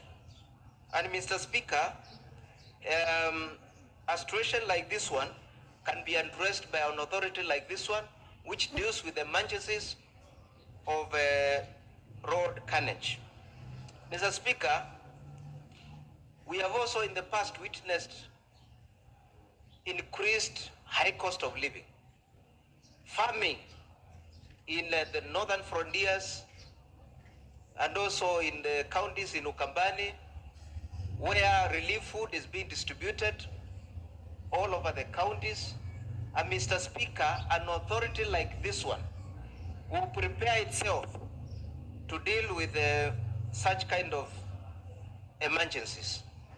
And therefore, Mr. Speaker, where I come from, I want to support this on behalf of the people of Mwingi, that we establish this disaster risk management committee and authority so that it can deal with disasters in Kenya. With those few remarks, Mr. Speaker, I support. Thank you very much. Thank you, Robert Basil. Thank you, Mr. Speaker. I rise to support this bill on very many reasons. We need to acknowledge that disasters such as floods, famine, fire, and diseases disrupt functioning of community, more so increase vulnerabilities. Mr. Speaker, one of the key reasons why I support this bill is because disasters strike without any particular warning, and it's important to cushion our people from loss of life and properties. Number two, Mr. Speaker, we need to equip our people with the right skills and training. And having a fund to support training and capacity building is very essential, and is one of the reasons why I support this particular bill. Number three, Mr. Speaker, we need to ensure our people recover better. We call it building back better. And this can only be facilitated when we have a fund that can be able to support such an initiative. Number four, Mr. Speaker, a proper response to disaster issues or the destruction caused by disasters is important. And this particular fund will support response to disasters. And that is why, Mr. Speaker, I add my voice to support the bill. Number 5, Mr. Speaker, we need to understand that although disaster management is a shared responsibility between the county government and the national government, the issues to do with the capacity of county government to manage disaster, more so the fund for disaster response, is questionable. And that's why, as a house, when we are going to be making amendment to this bill, we need to agree where to sit this particular fund so that at least we bestow or we place the fund to an authority or a government with the right capacity, and no doubt that is the national government that will be able to manage the fund and make sure it is properly utilized. So, Mr. Speaker, now I can see Madam Speaker, I do say that with the due consideration, and having looked to the important function this particular fund is going to play, I fully support the bill, and I do applaud the move of the bill, who is the leader of majority, Honorable Ichungwa, for bringing the bill, which is very timely, considering now we are times of rains, and we are likely to witness floods, which are going to cause destructions. And more so when you hear floods, we can't talk or we can't exonerate waterborne diseases like cholera, which are likely to emerge because of the current rains and floods. So having a fund is important, and I support. Thank you, Madam Speaker. The Honourable Member for Teso South, Honourable Mary Emase. Thank you, Madam Speaker, for the opportunity to contribute to this bill. Madam Speaker, this is a very good bill. From the onset, I support, because it is bringing together, creating a link between national government and county government on issues management of disaster. Because what we have seen in the past, Madam Speaker, flooding in many areas of this country, accidents, name them, you find that there is no coordination, and response is delayed. And sometimes these monies, when they are sent to the county governments, because it's a devolved function to deal with the issues of disaster, sometimes the money, there are issues of accountability in respect to the management of these resources.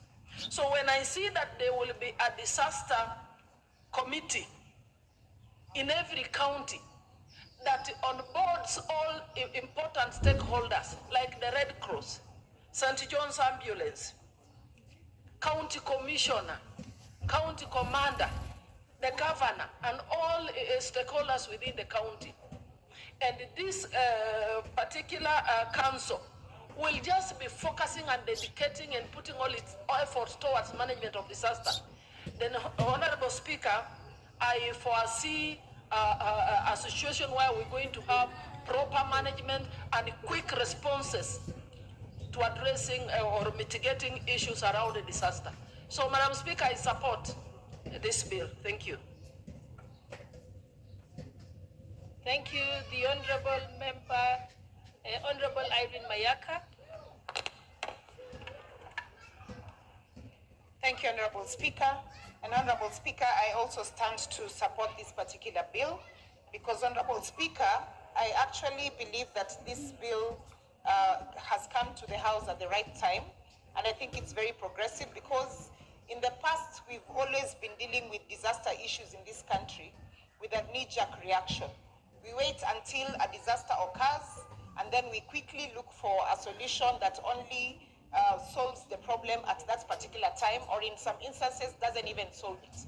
And Honorable Speaker, when I say this, I'm just thinking back, reflecting back to the last 2 weeks, when we had a situation where the expressway was flooded and we could not be able to access it. And yet, if we had such an authority within the county of Nairobi, they would have been able to actually analyze situations based on historical data that we have to be able to know whether or not something is going to happen or preempt issues that are going to happen. Honorable Speaker, especially during a time when we have so many climate change issues. And the climate change issues that we have range from different counties, and different counties experience different types of issues. Like, for example, Honorable Speaker, when I speak about my county in Nyamira, the disasters and risk management issues that are in that county would probably be very different from another county like Mombasa. And so having these particular authorities customized to the specific counties is very progressive. And Honorable Speaker, I want to also believe that once this is established, that the people who will be part of these particular authorities will be able to go back into the history of the different types of disasters, the different types of risk associated with the areas that they are they govern, so that they can be able to actually customize them according to their areas. Honorable Speaker, of particular interest for me is part 3 of the bill, where it talks about classification of disaster plans and electronic information system. And why I like this, Honorable Speaker, is because with time and the fact that we are very much in the technological space, we need to actually customize our bills to be able to bring in an aspect of IT. Because, Honorable Speaker, without data, you will not be able to even have a clear view of what you're dealing with. You need data, Honorable Speaker, for you to be able to even make a comprehensive report, and for you to be able to even speak to other people who you want to be able to assist as well. Honorable Speaker, I also like the part that in part 2 of part 3 of the electronic information system, that it also mentions that this data will be accessible to the public. And not only that, but that also they will ensure that Data Protection Act of 2019 is taken into consideration. Because, Honorable Speaker, again, for as much as we want our people to be able to access data, we must also safeguard them. But in having said that, we cannot safeguard ourselves too much to an extent that we are stifling innovation. And Honorable Speaker, I'd just like to throw a spanner in the works in terms of this particular bill, because I've gone through it, but I've not seen any aspect of AI. And what I'm talking about, Honorable Speaker, is, for example, the current issue we have with our fertilizer. If we had a drone-based system in this country that would have been able to quickly analyze the fertilizer that you're receiving, analyze the soils, figure out what the pH of the soils is, and be able to determine note to note in terms of what you want to actually put in different soils, then we'd not be having this kind of problems.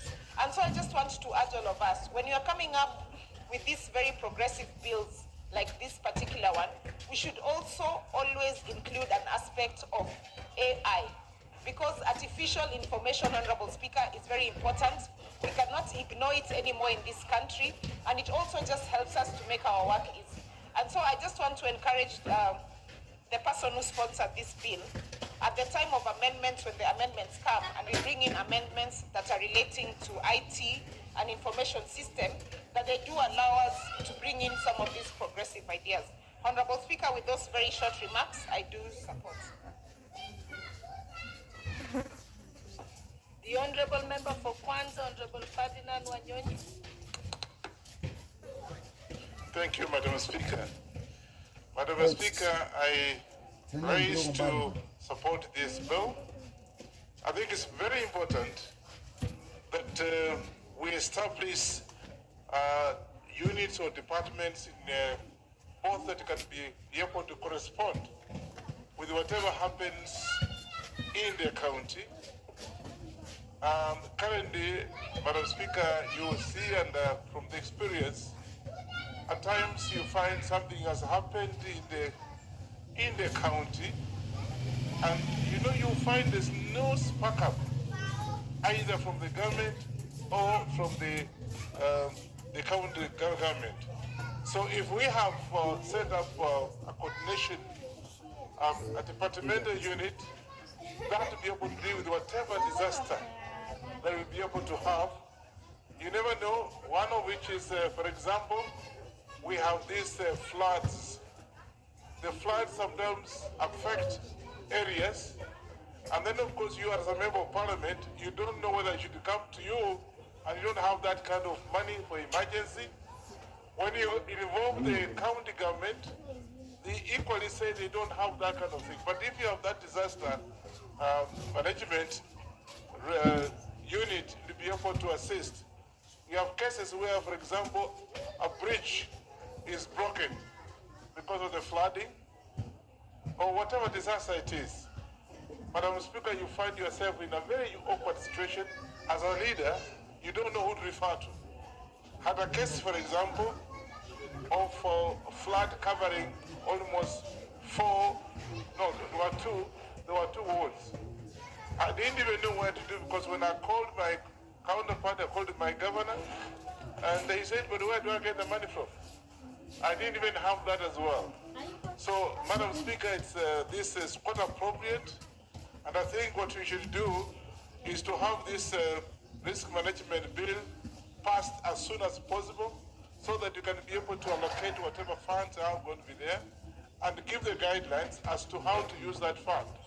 Because of course, if you just put it there, it's so that you have, if there's any emergency, you have got the central government through the member of parliament or women rep involved, plus of course the county government, so that it can be a secretary to the expenditure of such a fund. So risk management, Madam Speaker, risk management bill as I see it here is something very, very important, and I think I request this House to pass it yesterday, not today, not tomorrow, so that I can be able to move faster and be able to deal with some of the disasters that actually occur without giving a warning. So I want to take this opportunity to support this, and I hope the House can have this, because we have members who are affected all the time. Even some of the small little things like a bridge or even a road. So you find that they are actually coming to you.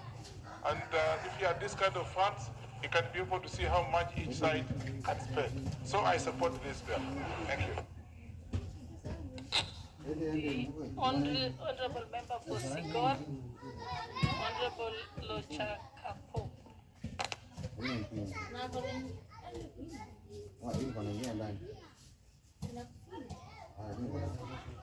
Oh, yes, I've told you the mover, but you have your card, so you can actually pull it out. Okay, thank you. The Honorable Edith Nyenze, Member for Kitui West. Speaker, I would like to contribute to the next one. Thank you. The Honorable Member for Kisumu, Honorable Shakil Shabir. Madam, I'm actually beaten. I was just trying to log in, so I'll be excused, please. I don't have a contribution at this moment. The Honorable Member for Vihiga, Honorable Beatrice Adagala. Thank you, Madam Speaker, for giving me this opportunity to also contribute on this bill. On the onset, Madam Speaker, I'll support this bill before I even talk, because it has come at the right time, whereby we have several emergencies that take place in the country, and especially our counties. You'll find, like my county, there is a disaster, a school has burnt down, or anything like in the gold mines, they rush to the county woman MP looking for money to sponsor those kind of disasters. And Madam Speaker, in our kitty, as you all know, the women rep have no money to go towards such disasters. Like there was a case in one of the wards whereby the rains caused havoc, so many houses were blown away, and people look at you as the county woman rep to go and give money for those kind of calamities, which we cannot afford to bear, Madam Speaker.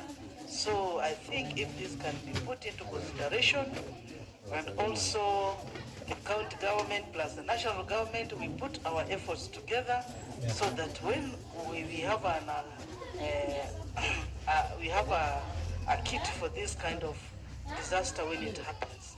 Like right now, you are seeing floods all over, houses are being swept, and now we have it very rough as members of parliament, and especially the women reps, because everybody, when houses are swept, everybody tells the people, the women rep can do that, and the county governments, the governors keep quiet.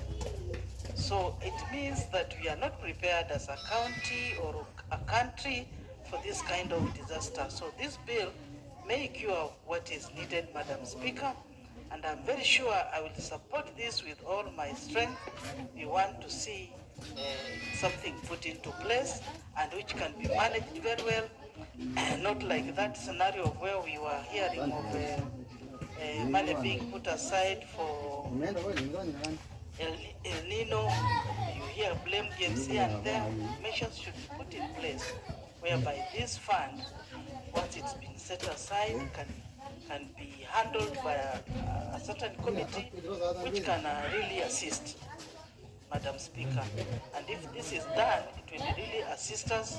Schools that get burnt all the time, floods that come all the time, the wind that blow away houses, because I'm very much affected, because when this happened, they always send to the women rep to get in charge to take care of such incidents, and we don't have funds for that. So, Madam Speaker, I really support this bill, and I support it. Thank you. The Honorable Naomi Wako, member for Marsabit. Thank you, Madam Speaker, for allowing me to add my voice to this very important bill. Madam Speaker, anything to manage disaster that comes to us from time to time is something that we should all give support, and establishing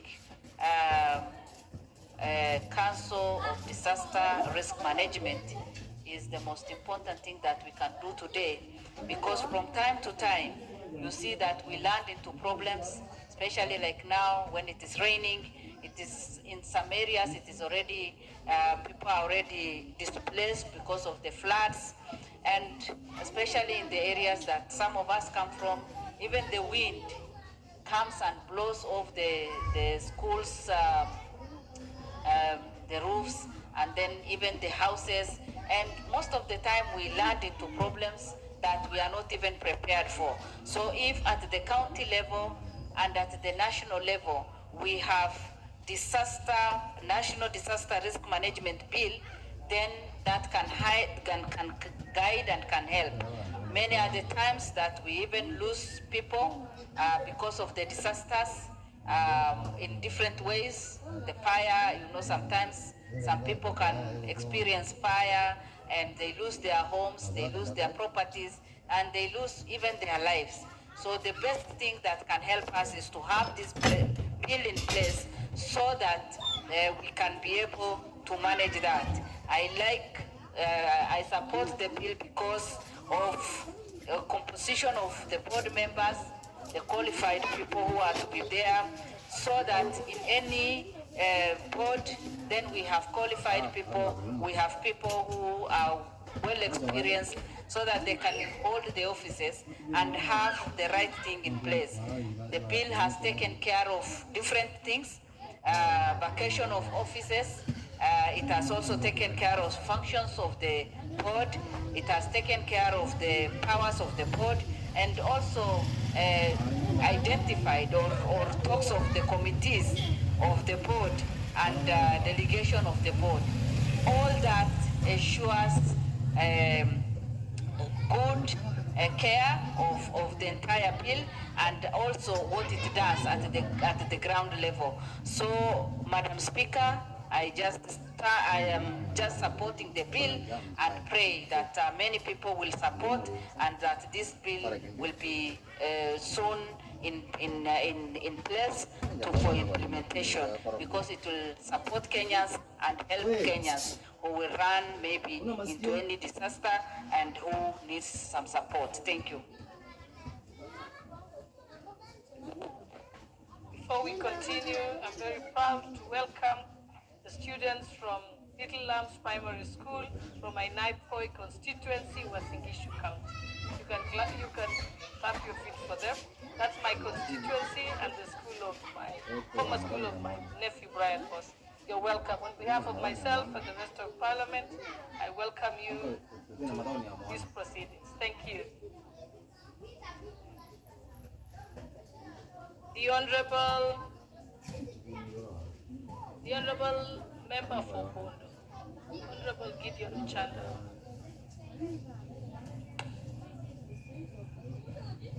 Thank you, Madam Speaker. Madam Speaker, as I rise to support the bill, I think there are three things that we need to look at very keenly. When we look at disaster, we look at the issue of emergencies, and we look at the issue of crisis. Now, I think these three things, we really have to either define them or to place them exactly where they belong and to be prepared for them.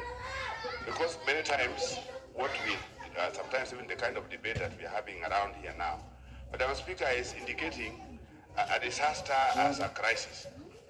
But then there are many times that we also must look at disaster as an emergency. And when you look at disaster as an emergency, the level of preparedness in this country is almost zero.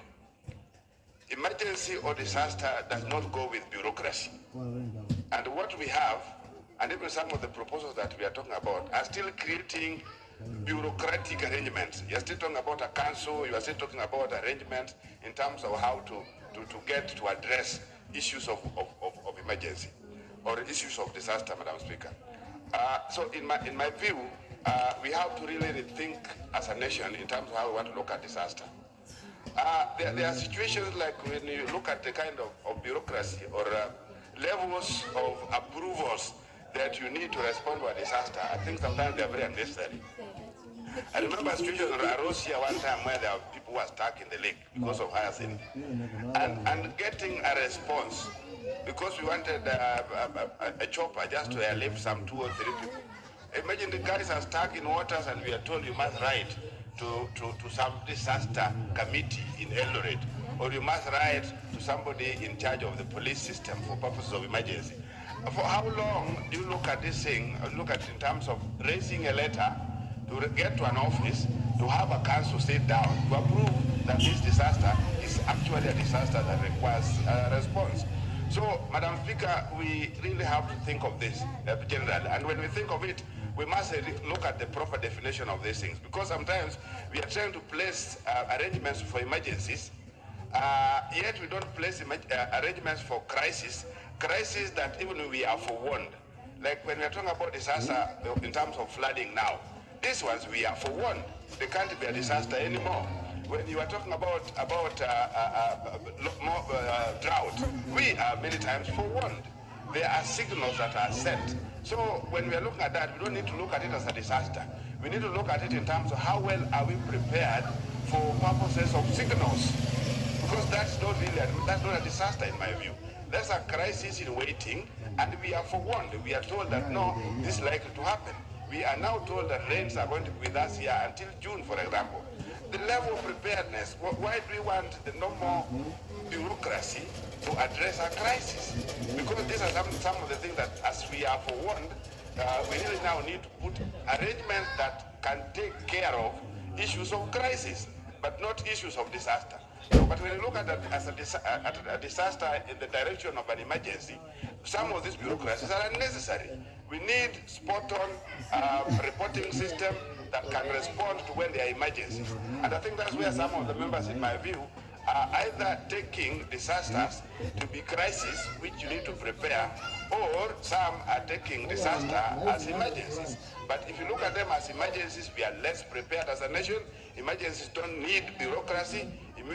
Emergencies need spot-on responses, and this is a structure that must be placed outside the arrangements for crisis.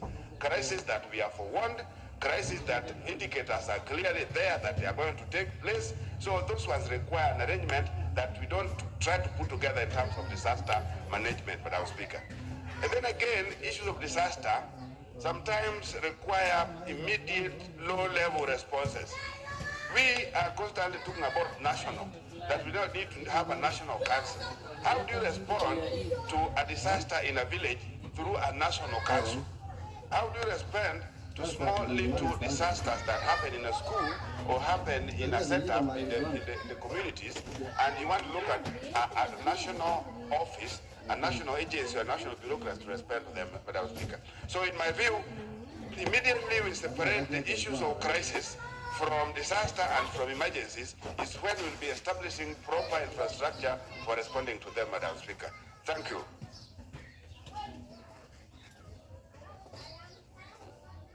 The Honorable Daniel Kirito, member for Gembe Central. Thank you, Madam Speaker, for giving me this opportunity to add my voice to this very important bill. Madam Speaker, the National Disaster Management Authority will be very crucial and very important agency in this country. Madam Speaker, the disasters that have been falling in this country have caused us a lot of damages and a lot of losses. Madam Speaker, the main essence of this agency is mostly on prevention. This country has become a country of age, and it will be very embarrassing whereby we are made pants down by disasters without being prepared. Madam Speaker, for example, the flooding. The country should be prepared and have policies on place and know when the rains will be excess so that you can be in a position even to collect the floods and use that rain in future for other for useful purposes. Madam Speaker, the country cannot afford to be losing year in, year out through these floods. Madam Speaker, we have cases of burning of schools, burning of properties, whereby in most cases you find electricity which have been faultily placed.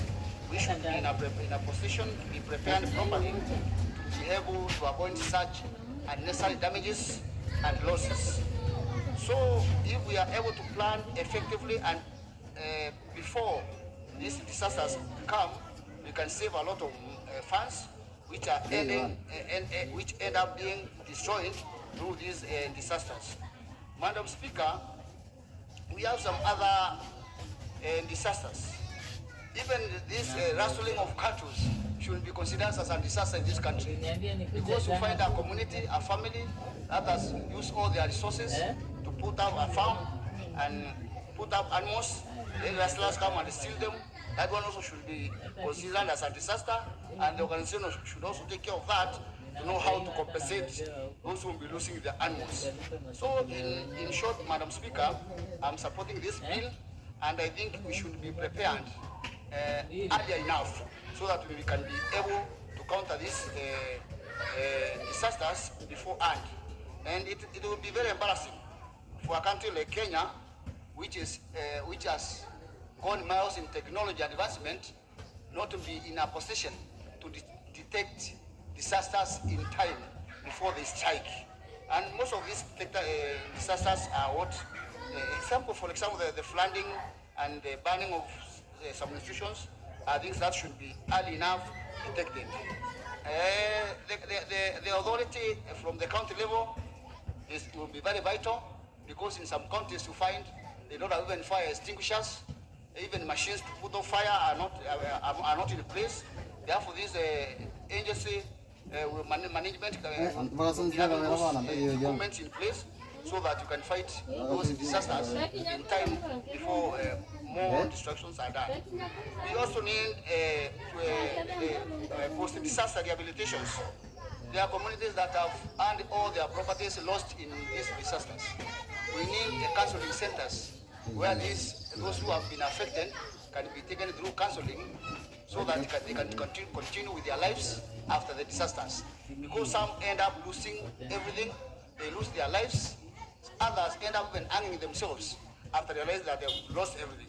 So after the post-disaster rehabilitation should be handled properly, whereby you can have counseling centers for the affected members of the community. We also have the openness and the management of the resources, which will be managed by authority, by the team, And it will be very important that whatever is given to run this disaster management, there will be openness and accountability.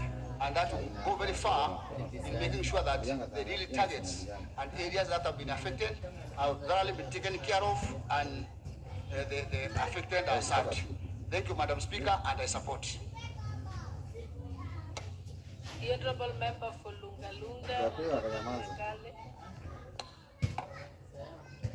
Thank you, Madam Speaker, for giving this chance to contribute on this very crucial bill. And I want to say on the onset that I support the bill because it is really touching on very crucial matter, which of course has been mishandled by the fact that always we were saying that disaster is devolved. Now, when anything happens in the counties and all over the country, then it becomes a blame game. But then more so, what makes me to be very curious about this bill is that there's a special team, which maybe it will be at the national level, but I will wish to suggest that as much as we would wish to have the team, whether an authority or whatever name to be given, but let that team be cascaded down to the counties and even to the wards, so that the response can be so quick to ensure that the affected people around the county or in the wherever they'll be getting the response very quickly and be salvaged. But again, I want to say that even the classification of disasters, like the wild animals, let me say in my area where I come from, sometimes the farmers are being affected in one way or the other. The jumbos or elephants come into their farms, destroy the farm products or the produce, and then in one night, the whole sub-county or the whole village doesn't have or it's affected by the wild animals. Then this should also be classified as also disaster, but more to emphasize on the issue of the commonly known disasters like floods, many other disasters. I wish to say that when it happens, then the coordination should be actually from the grassroots, as I've earlier said, that the committee which should be formed should emanate from the village level coming up. So the coordination should be in that the member of parliament, the women rep, the MCAs, and any other important leader who is actually affected or in charge of the affected area should be put into consideration, because we don't want a situation where a disaster has taken place, then now it becomes phone calls, and whoever is being called, he doesn't know where to start and how to do it. There should be a very important communication strategy, whereas everybody will be brought on board and be responsible.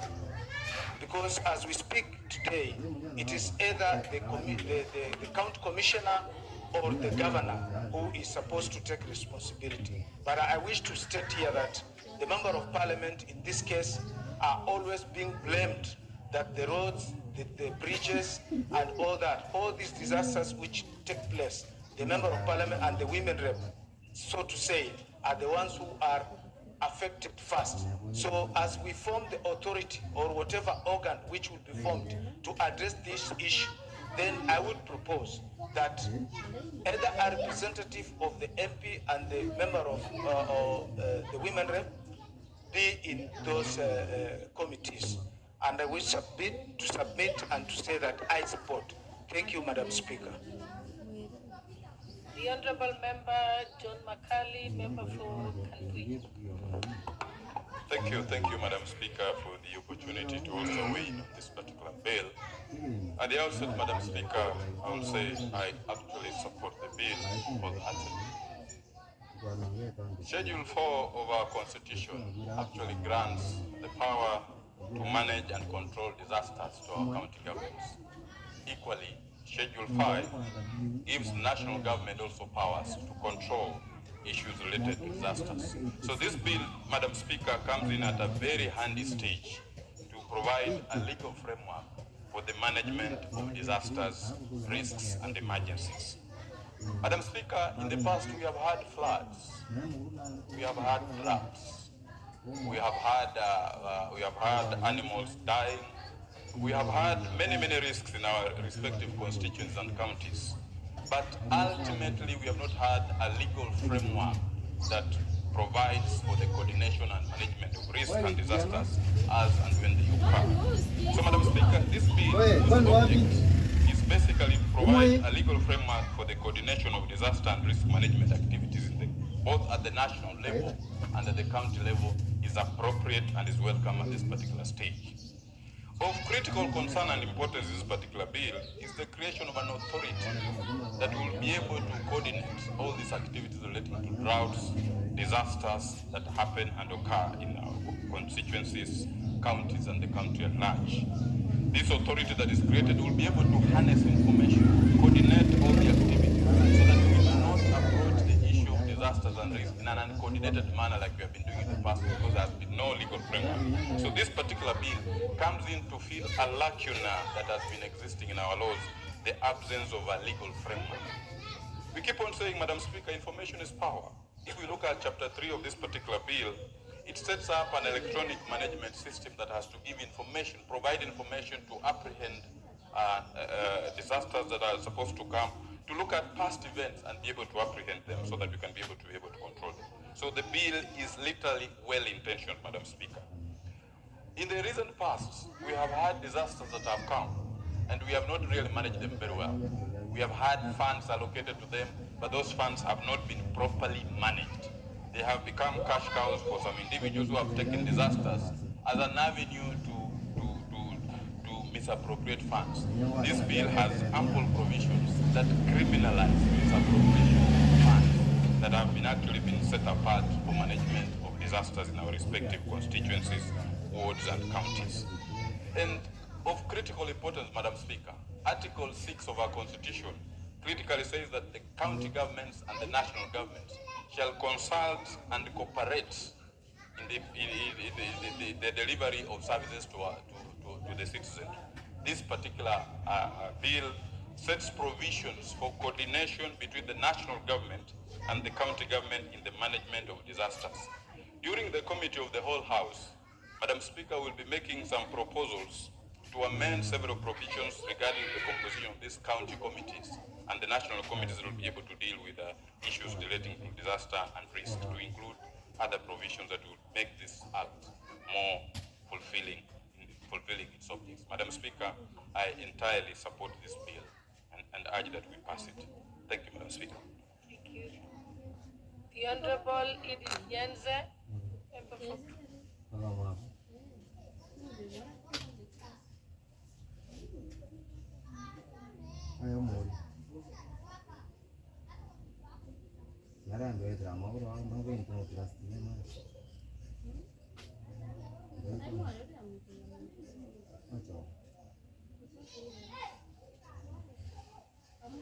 Thank you, Madam Speaker, for giving me this opportunity to hear my views on this bill.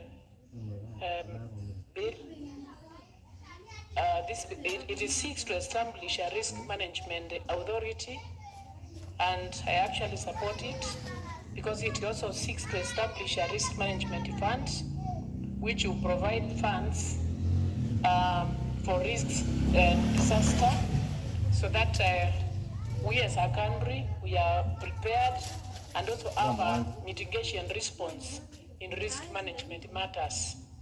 So it's actually a bill which has come at the right time to actually address some of the issues which have affected us as a country and which has caused a lot of death in our country. And with such, it also seeks to establish an authority, and with such an authority, we would have a central place where disasters can be reported where emergencies can be reported.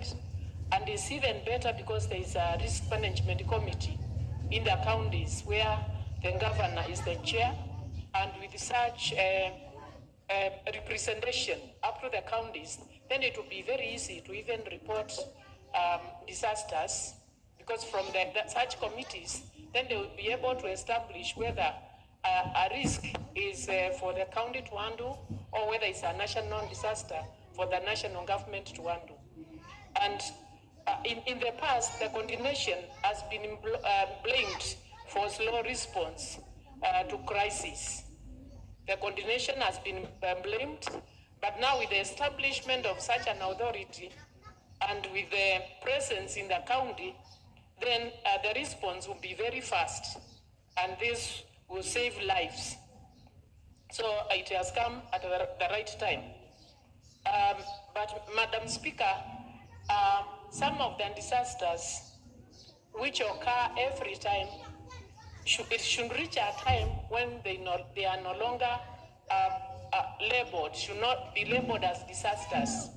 Because if something comes every time, if there is flooding in a river every time, then we should come up with a solution, because you already know the problem.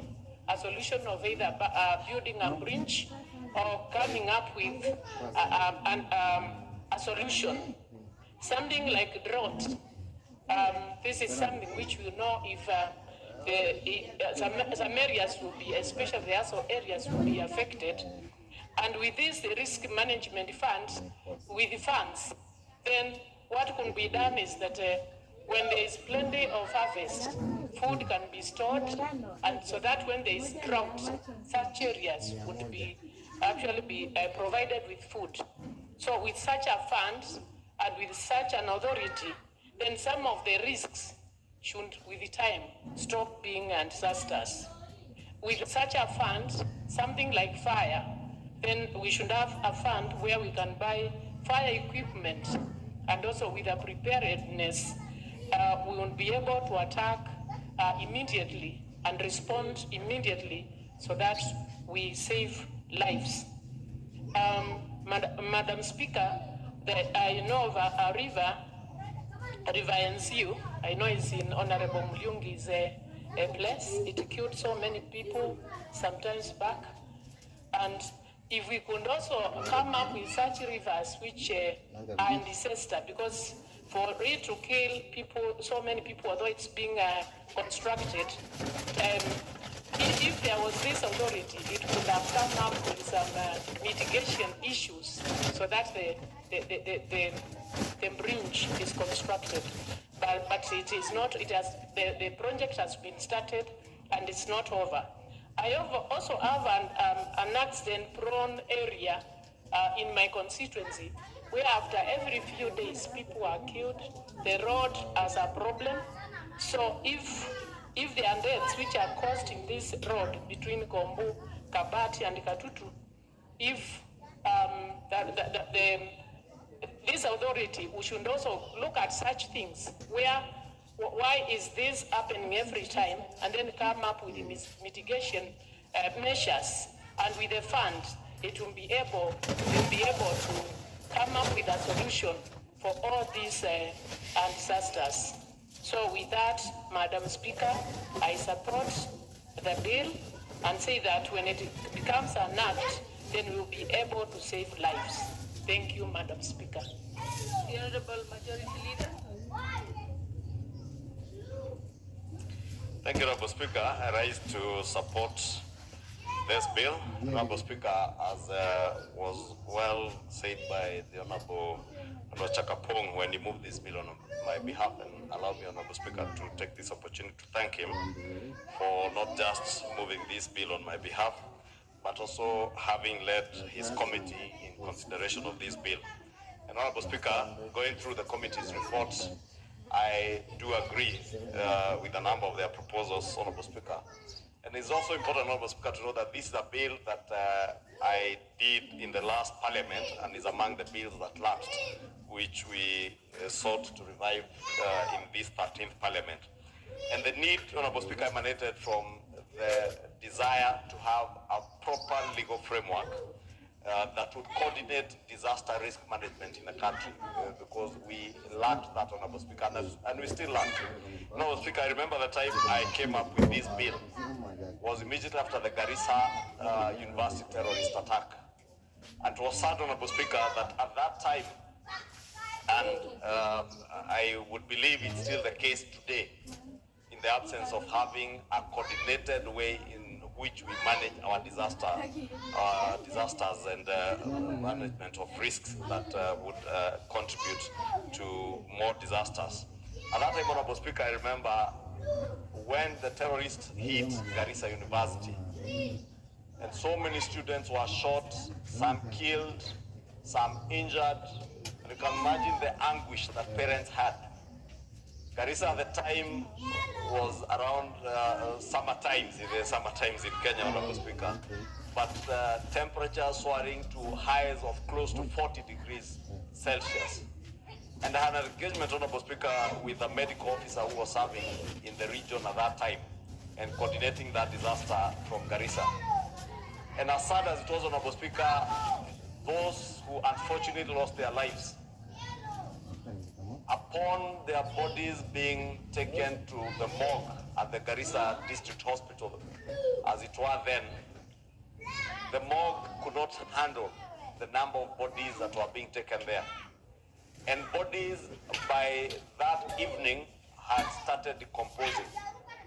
By the time the government was able to mobilize resources from Nairobi to fly to Garissa, to even get fingerprints from the bodies that were already decomposing, it was not even possible. And I was told by those who are in the medical profession, when bodies stay under such temperatures, they get disfigured. And therefore, even fingerprints were disfigured. And that's why you realize it took a long time for families who are already notified that they have lost their loved young ones at the university, but they could not be able to identify what body belonged to who. Imagine the anguish parents had. Some, I remember, were accommodated at Chiromo University, Chiromo campus of the University of Nairobi. And there were harrowing stories of parents being subjected to walk from Chiromo all the way to Nyayo Stadium every morning, going to wait for buses at the Nyayo Stadium to see if they would be able to identify those who are coming in buses from Garissa, be able to get information as to whether they have lost their loved ones. And eventually, Honorable Speaker, I remember I engaged with one parent who had traveled all the way from West Pokot, sold his 3 goats to get fare to come to Nairobi. And he exhausted the money that he had sold his 3 goats through trying to get accommodation in Nairobi, and had to walk every day when they were eventually hosted by the University of Nairobi in Chiromo. He had to walk every day for almost a week and a half before he finally identified his deceased child from Garissa University. And that motivated me, Honorable Speaker, to ask myself, what is it that we can do to ensure that if such a disaster ever struck again, there is a coordinated way in which we can handle such a disaster or others, Honorable Speaker. And from members' contributions, you can hear the anguish even ourselves as members of parliament have to go through every now and then, with simple disasters like the blowing off of roofs of our primary schools by strong winds, or floods. When floods ravage our constituencies, be it in Budalangi or somewhere in eastern Kenya, Kenyans are left suffering because there isn't a coordinated way through which government, both at the national level and at the county level, coordinates to handle disasters, Honorable Speaker.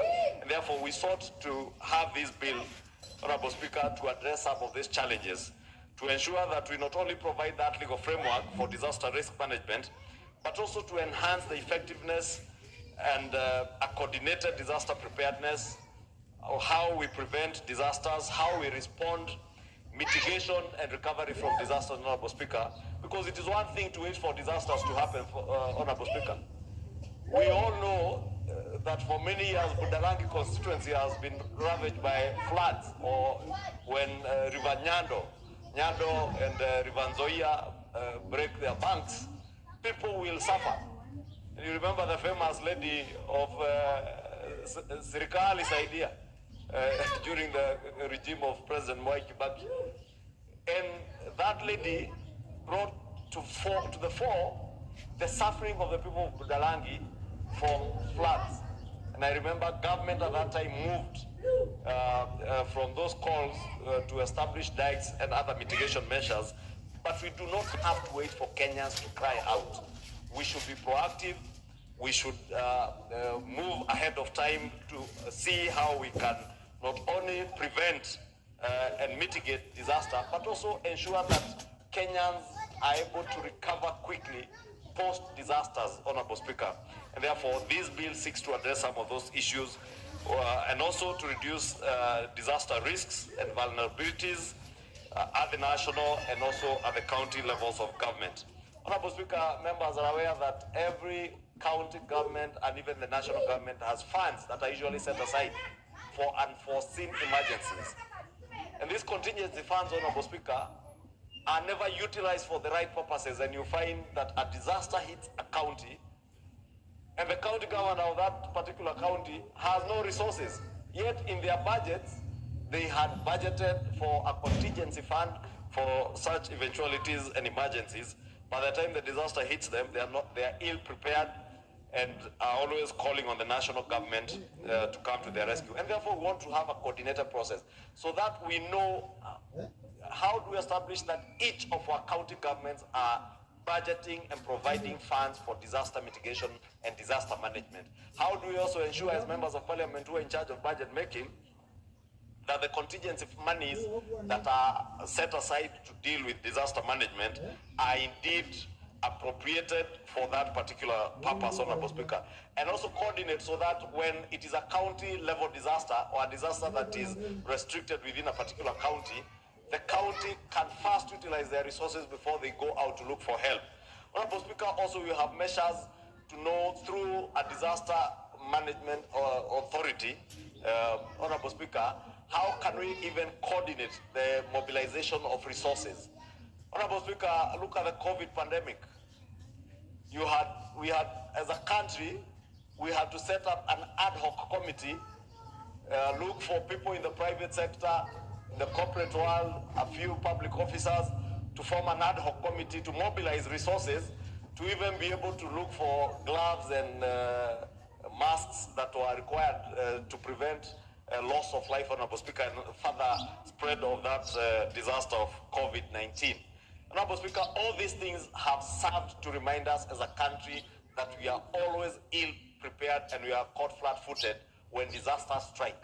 And it is high time that we prepare in a way that we'll be able to enhance our own resilience to the impacts of disasters and other risks, and also issues that touch on climate change, Honorable Speaker. We are now in the discussions of climate change and, Honorable Speaker, how we mitigate issues to do with climate change. With the changing climate, Honorable Speaker, floods, hurricanes, Honorable Speaker, will become very common things. Honorable Speaker, if we don't take deliberate measures for reforestation, soil erosion, landslides will be so common, Honorable Speaker, and unless we have a system where there is somebody checking on what we are doing, both at the national level, at the county and local levels, Honorable Speaker, to ensure that even as we deal with climate change mitigation measures, we're also looking at the effects of that, the changes in our climate in matters touching on floods, as I said, soil erosion, washing away all the good soils and the nutrients that our crops need, Honorable Speaker, exposing us to other disasters such as hunger and droughts, Honorable Speaker. Landslides in those areas where they are prone to landslides, like in Murang'a County and other areas where, like Elgeyo Marakwet, Honorable Speaker, and West Pokot. You remember the disaster that struck us about 2 or 3 years ago.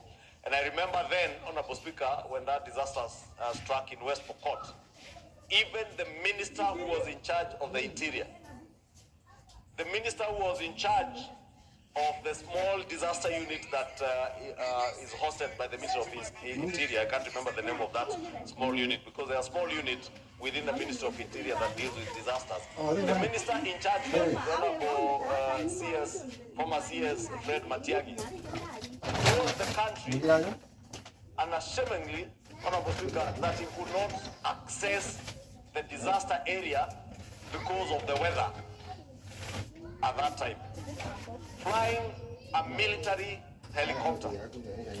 But the then Deputy President, with a small civilian helicopter, was able to access that place, Honorable Speaker.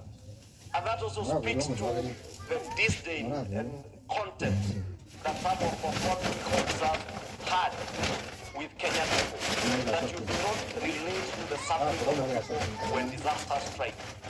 It took the then Deputy President, who is now serving as our President, flying a private chopper and even mobilizing private resources from Kenyans to be able to help the people of West Pokot then. And I was praying the Member of Parliament from that area was here, Honorable Speaker, because you do not know when such other disasters will strike. But we do not want to find ourselves in a situation where our current Minister for Interior will claim that because of weather, when he has choppers that have navigation equipment, he could not access a certain place because there is no proper framework as to how you respond to such disasters. And we want to find ourselves well prepared, Honorable Speaker. Honorable Speaker, I do agree with the committee's report that indeed, on hindsight, there are certain changes that we can make to this bill, and I agree with them on the deletion of some of the clauses, like clause 5, 6, and 7, that touch on the establishment of an intergovernmental council that will comprise 10 members. And I want to thank the committee and the chair, Honorable Chakapong, and say I do agree with them, and we will support the amendments that they have proposed during committee of the whole. Honorable Speaker, with those many remarks, I beg to support, as I also thank the many members who have spoken in support of this bill. Honorable Speaker, finally, because we are at a time and when the establishment of authorities and semi-autonomous sagas in government is a matter that is at the fore of our national conversations today, courtesy of the huge burden that we have bestowed on the exchequer on account of the management and running of state-owned enterprises. I want to state, Honorable Speaker, we must, during the Committee of the Whole, ensure that the National Disaster Management Authority will or should be a very lean authority that is more of a coordinating role, but not one that creates more bureaucracies to get money from the exchequer. It should be a very lean body that ensures that most of the money that will be appropriated towards disaster management goes towards the work of mitigation of disasters, management of disasters and recovery post-disasters, Honorable Speaker, but not into the bureaucracies of running state-owned enterprises or semi-autonomous government agencies. Honorable Speaker, with those many remarks, I beg to support. The Majority Leader, this is a very important bill. You are always very educative, and I'm happy the bill is coming from you. But I wanted to pick your mind for purposes of this general debate. Before you sit, I know you will have your opportunity to reply. I don't know whether you have the bill. Yes. Just something to signify to the committee that will be dealing with this thing, with your approval. Look at clause 33.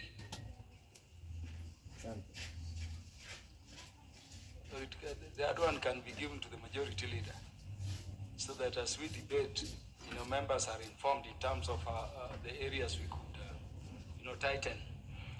You see, it says that this authority has first to classify a disaster as either a county disaster or a disaster falling within the remit of national government before any action or intervention can take place. Assume it was something like that terrorist attack, and this classification is not timed.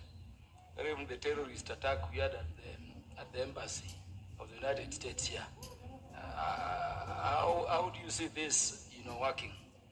And at this up clause, you're saying until a disaster is classified by the authority, it shall be deemed to be a county disaster.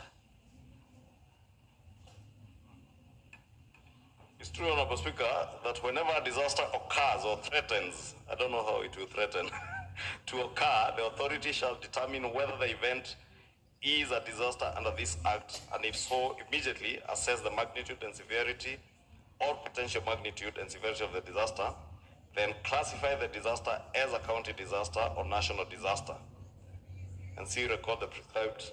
Honorable Speaker, I think these are some of the issues, Honorable Speaker, on hindsight I say we, together with the committee, will be looking at possible amendments so that it is clear that the authority is to determine, when a disaster occurs, or when it threatens to occur, for instance, when it is raining and trees are falling off the hilly parts of Muranga or Elgeyo Marakwet or West Pokot, and there is a threat that there is likely to be a landslide, then the authority, we cannot wait for the authority to determine whether that disaster will be localized in that area or whether national government should intervene. Because it's quite clear that a disaster is likely to occur or one has already occurred. They should be able to move with speed and be able to determine the magnitude.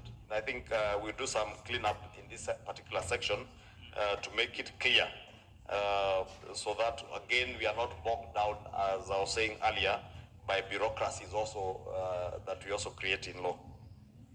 Yeah, thank you very much. And I think in that endeavor, the committee should also look at even the definition of disaster is too broad.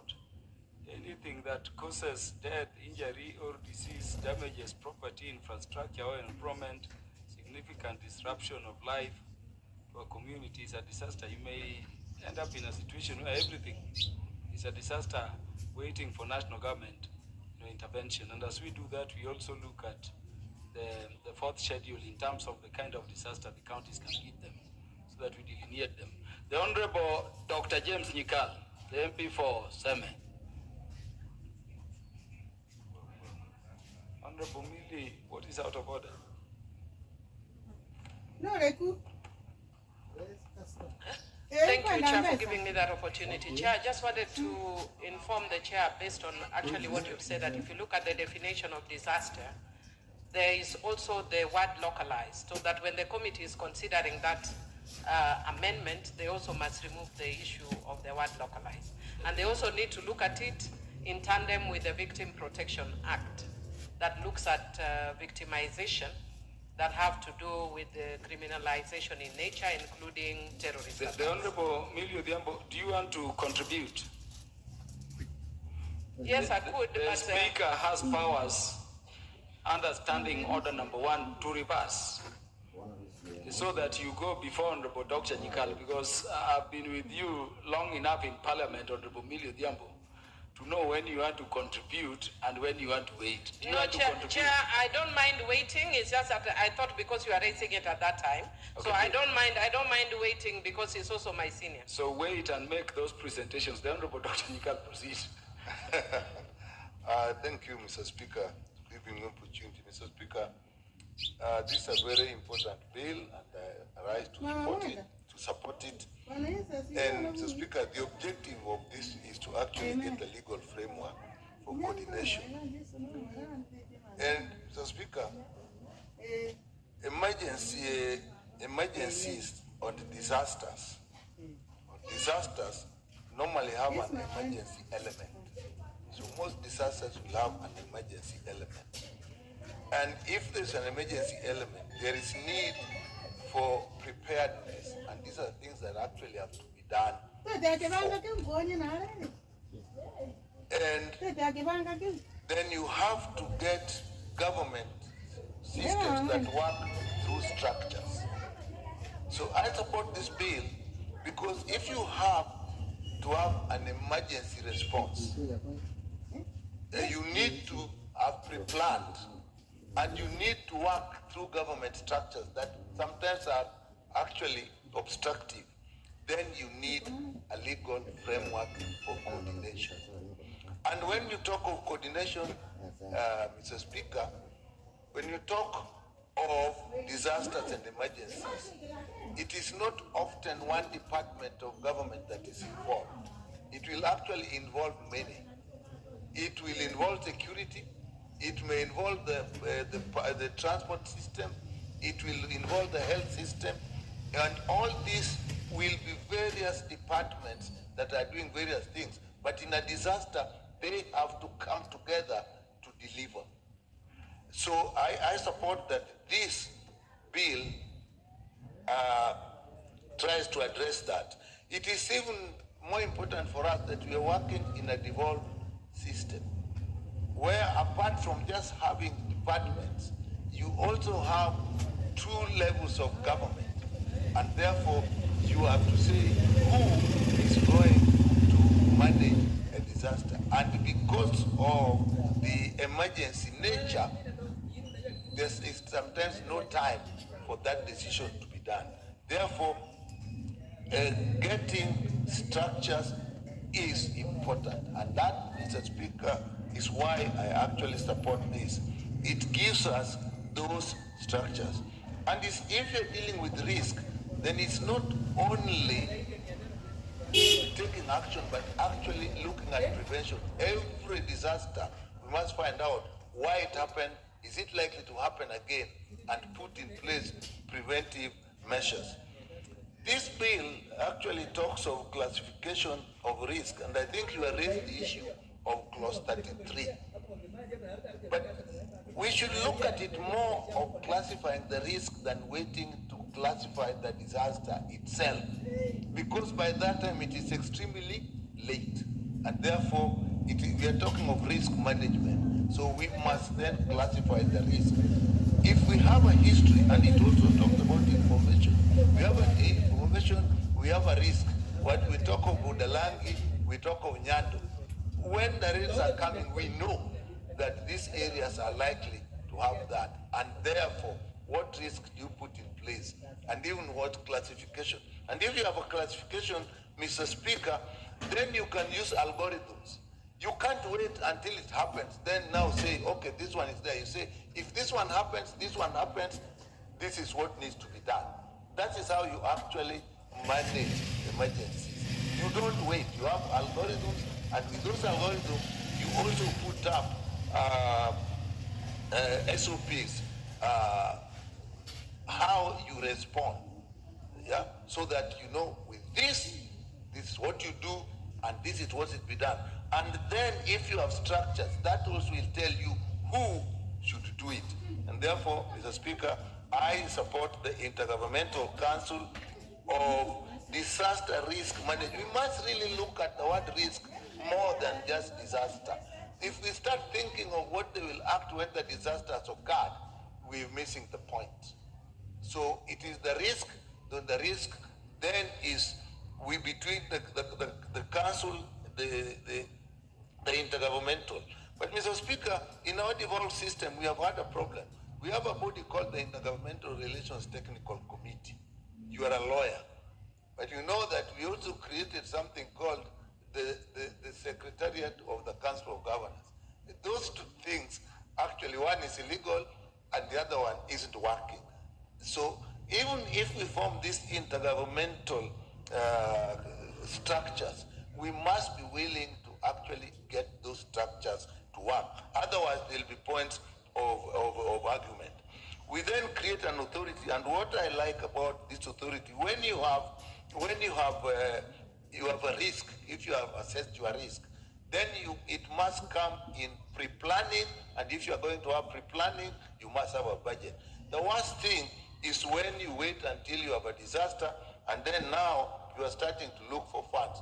And the leader of majority was saying, sometimes the government is not prepared, and therefore philanthropists take advantage to seek a lot of credit for it. But the philanthropists are good, but the philanthropists should work within a structure that is laid out. In fact, when you have a disaster, you then have to need to control philanthropies, because quite often they can actually derail the issues we have. In 2007, when we had IDPs, we had to go in and control the philanthropies that were coming within the structures that are put in place. If you work here, this is what you do. You come with your food, this is what you do. We come come with your medicine, this is where you put it. Otherwise, they seem to take over. So I like the councils that are put in place. I like the authority, but the authority I like because they're pre-planning and the budgeting so that there's a framework. Even those who are giving you funds, sometimes it is better for them to just give you funds and work through a structure than actually to have one person coming with a load of food, the other come with a load of medicine. Nobody has checked whether these medicines are registered in the country. Nobody knows whether the food is expired. And now people are just running around helter-skelter. So that those authorities will do that. Then we have the county disaster risk management committees. Again, if we can have all these structures, but if we don't have the standard operating procedures which are within these committees and risks that have been identified and set so that you do this and this, these committees will not work. So, Mr. Speaker, I support this bill, and we look at it and look at areas where you really need to look at risk rather than wait for disasters to take place and then try to classify them and manage them. You should be prepared. Thank you, Mr. Speaker. The Honorable Martin Owino, MP from Dewa. Honorable Millie indicated she's not in a hurry. And the Speaker, I heard her very well. You will speak after Honorable Martin Owino. I heard her very clearly. And thank you, Mr. Speaker. Many has been said about this bill, and I just want to add my voice to it. Disaster management is a process, really. It's a process that starts with prevention, which I want to emphasize, that we really need to think of preventing what occurs so that we are not caught unawares. Especially the floods, the fires, some of these things are time bomb, and we know. Prevention should also, which I didn't see elaborated here, Speaker, we should have a very elaborated research system to know what kind of disasters we have in our country and when they strike.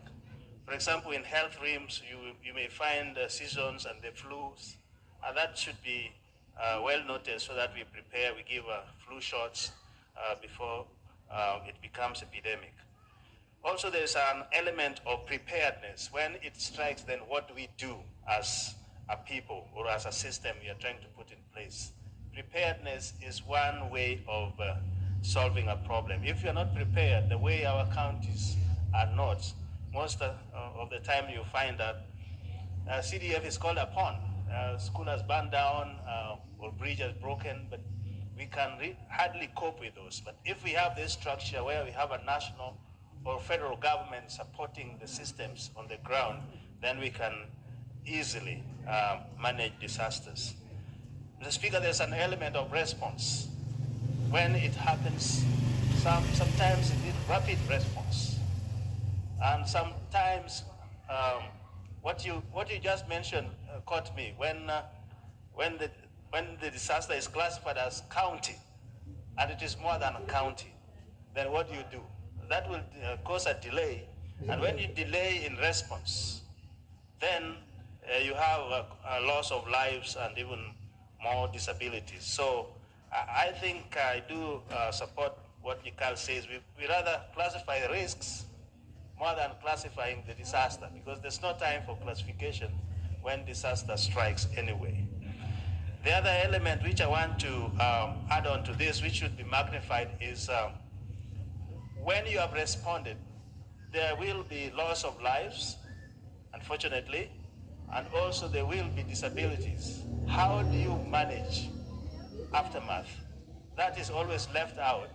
For example, if properties are stricken, you may have people homeless. Do we have shelters where they can go? Those should be factored in, and the committees should consider about that. So the nature, the extent, and the severity and occurrences, all these packed together in a research portfolio should inform us as a country, so that when disaster is about to or is almost, we can know and proactively respond to it. But I think this is a good bill, and I thank the authors. I don't want to say much because I know Millie is almost on half it, and I have exhausted my point. So I yield my time to Millie if that exists. Thank you, Mr. Speaker. You've also taken over the role of the Speaker. I can assure you the Honorable Millie Grace Odhiambo, MP for Suba North, should have the mic to make her contributions. Thank you, Mr. Speaker. Mr. Speaker, I wish to support this bill and thank the committee for bringing it, or the leader of majority. And I also want to indicate at the onset that it's a good thing that now we are having a legislative framework on disaster risk management. Indeed, I'm actually glad that it's clarified, because I remember very clearly we had this bill in the last parliament, but I do notice that it had lapsed. Mr. Speaker, because most people have spoken a lot to the issue of disaster risk management, I just wanted to talk about some of the issues that I've seen that are thorny in the bill. One of them, which I was actually intervening because I didn't know that I would have the time, is on the issue of definition of disaster, that because they have included the word local, it actually limits, because then a disaster can happen that is beyond local. But when you use the word local, it means it limits how we respond when you actually make disaster a local affair. And we have seen from experience, and even from what the majority leader had given, for example, of COVID, do you classify COVID as a local issue or is it a national issue? Then, Mr. Speaker, one of the other issues that I've actually picked that is of concern for me also is the definition of disaster risk management. And I'm encouraging the committee, even though our proposed amendments are already, that they should expand it to include having in place a permanent structure of disaster risk management at the county and national level, identifying and mapping disaster-prone or vulnerable areas, situations of people as part of management, because we already know as a country which areas are very prone to flooding, for instance, but we always operate like it's a shock when it happens. And then issuing early warning of imminent disaster. Mr. Speaker, if you go even to BBC and other areas now, you actually see alerts that are issued all the time. And even if you look at today's nation, I think media, I don't know if it was Nation or what, that I was reading, the US is already giving an alert on a possible terrorist attack in Somalia. That is actually a preparation for disaster. Why don't we have things like that? And then relocating populations in case of imminent disasters, and using technology to better management disaster. Hello. Mr. Speaker, one time when we were in Indonesia with the Committee of Budget, I woke up in the night, I was sleeping, and I actually thought I'd overslept and forgotten to switch off my TV.